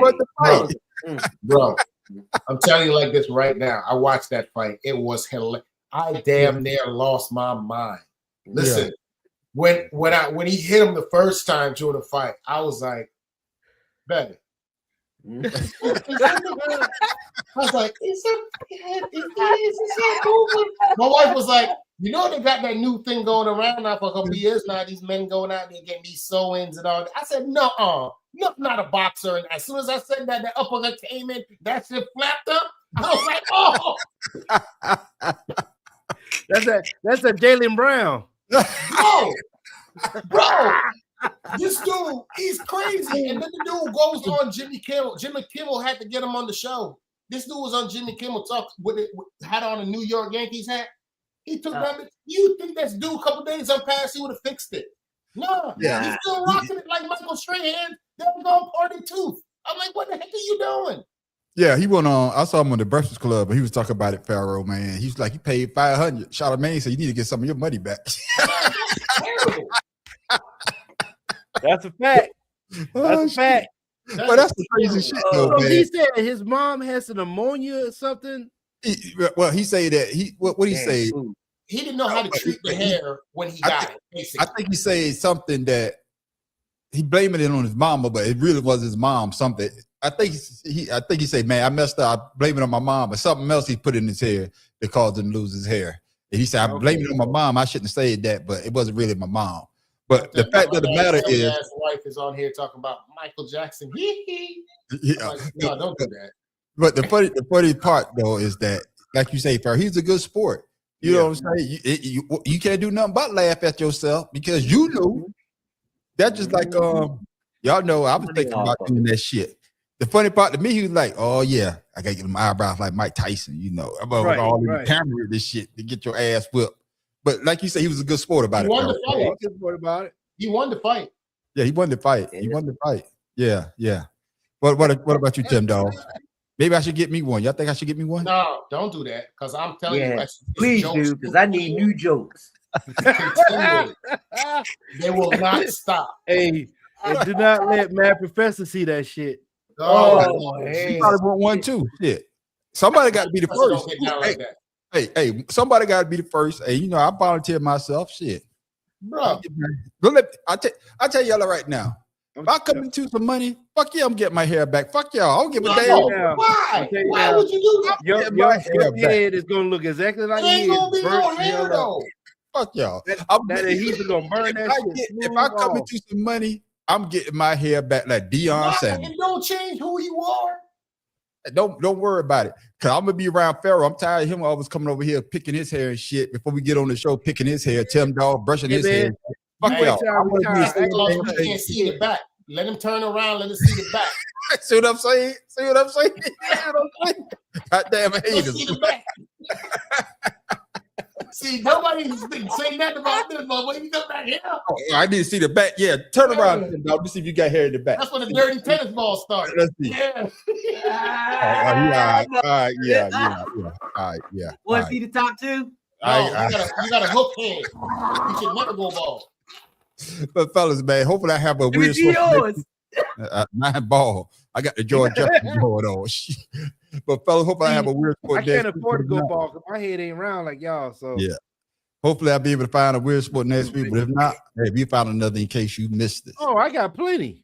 Yeah, I know, man. I need to send them to me. My main man, Pharaoh King, man. Ladies and gentlemen, that's our other segment. We call that what? Oh, where is it at? I do have a video, don't I?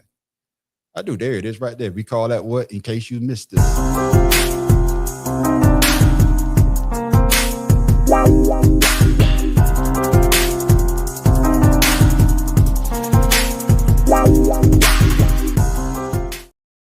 Now it's time for main man Pharaoh King trivia question of the week.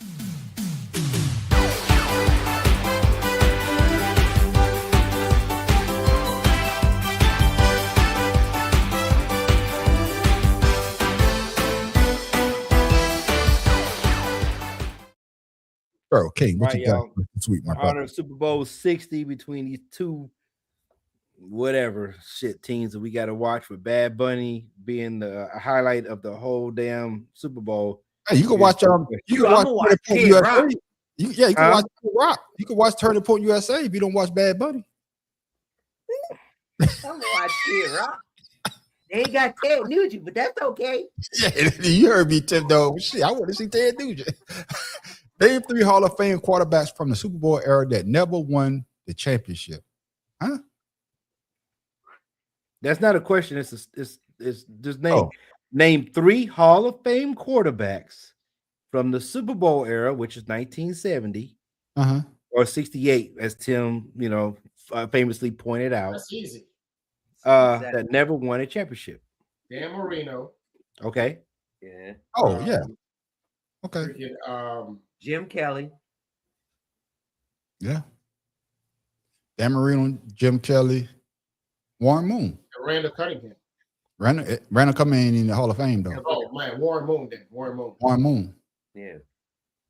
Doug Flutie. Yeah, it's plenty of them. Jim Kelly, Doug Flutie, Dan Marino, Warren Moon.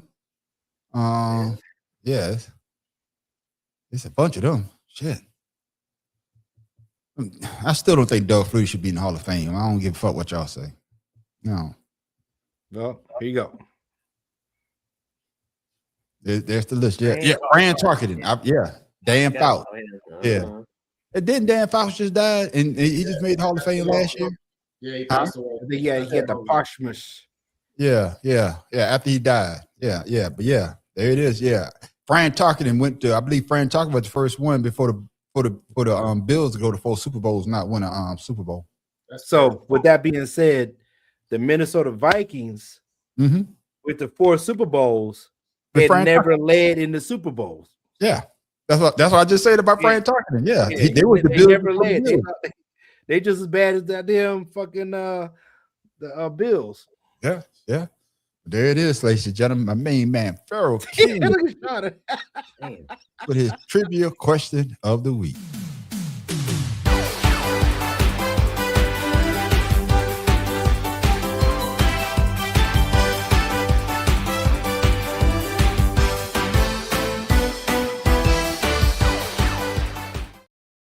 Tim Dog, usually we don't give you any time to shine today, but man, we breaking a record. We right under 2 hours. I can't believe it.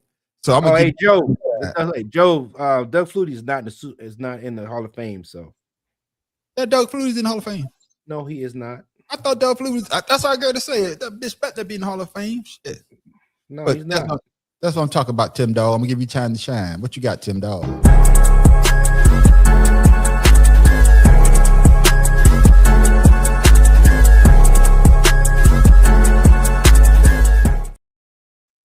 What you got, Tim Dog? What I got is something that you just don't know, but maybe you need to know. Pigeon feathers weigh more than their own bones. Birds are famous for having hollow bones, which make them incredibly light and allow them to fly. Pigeons have quite a bit plumage, making them one of the heaviest birds for their size. Their feathers are so heavy, in fact, that they are heavier than their hollow bones. Pigeons are still able to fly, however, because they are still light and have surprisingly large wings. They tend to only fly shorter distances and walk a fair amount. So there you go. Next time you kick a pigeon, just remember, feathers are heavy, but them bones are thin as hell. So you're going to break something. This is why we don't give you a chance to see. I blame my fucking self, man. I blame myself. Trying to be about the Eagles. No, he talking about the goddamn Eagles. No. The Eagles. I blame my fucking self for giving you some damn shine for you to come up with this damn bullshit like that, man. God damn it, man. Shout out. What you got for the people before we go, my brother? And make sure you shout out your social media so people can follow you as well. Feathers are heavier than the bones, man. Love Shatta, Blue Sky Social, Shatta Yahoo. Check out your brother. But I'm just wishing everybody to make sure that they never feel the cold that I feel down here in Florida. I love living in Florida, and I'm just letting you know now, I am still recovering from the coal business, and we don't like the cold down there in Florida. So we need for you people up there on the northern side to keep all of that up there. We don't want it down here. Here, Irie. Oh, Lord. My main man, Tim Dog, man, what you got for the people before we go, my brother? Make sure you shout out social media so the people can follow you. Man. What I got for the people is don't believe everything you see on TV. Here in Texas, the Republican Party has gotten cutthroat. Everybody's endorsed by President Trump, and everybody's not endorsed by President Trump. We talking Republicans here. We got Republicans saying that Donald Trump hates Chip Roy. And then Chip Roy saying, I'm endorsed by Donald Trump because I'm conservative. People, don't believe the hype. Now they talking about Islamic fucking non-profits. People, do your own fucking research. You don't need anybody on TV telling you who's what and what's what. If you really want to know, look for it yourself. And that way, you won't have somebody telling you that the government needs to tell you who to vote for.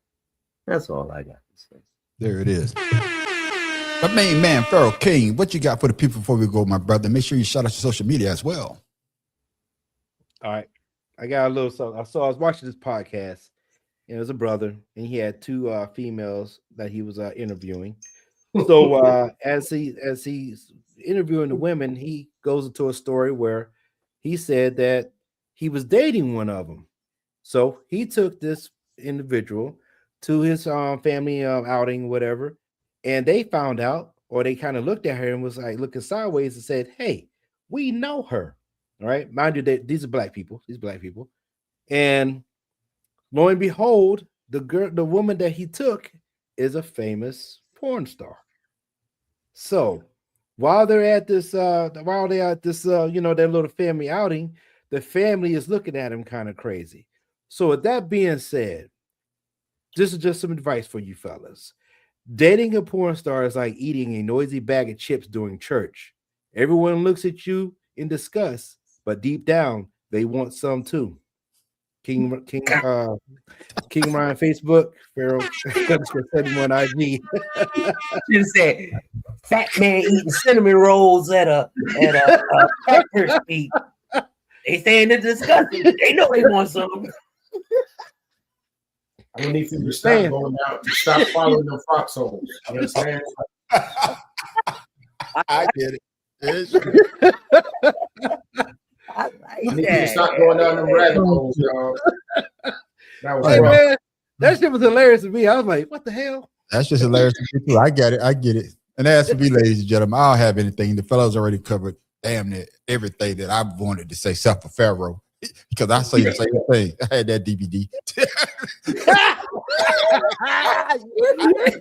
Hey man, hey, you gotta give yourself the horn on that one. As for me, ladies and gentlemen, you can always find me at the Man on the Street show. Man, I be dropping videos like goddamn hotcakes. Make sure you check it out. Make sure you subscribe and hit that like button as well. You also catch me on Creative Canvas Expressions. That's my AI channel. I just type in some shit to AI, tell them what I wanted to do. AI makes it, and I'll just put it up. You also catch us every Friday night at 8 o'clock for 2 Cigarettes and a Blunt. It goes down. We talk about politics, news, and entertainment.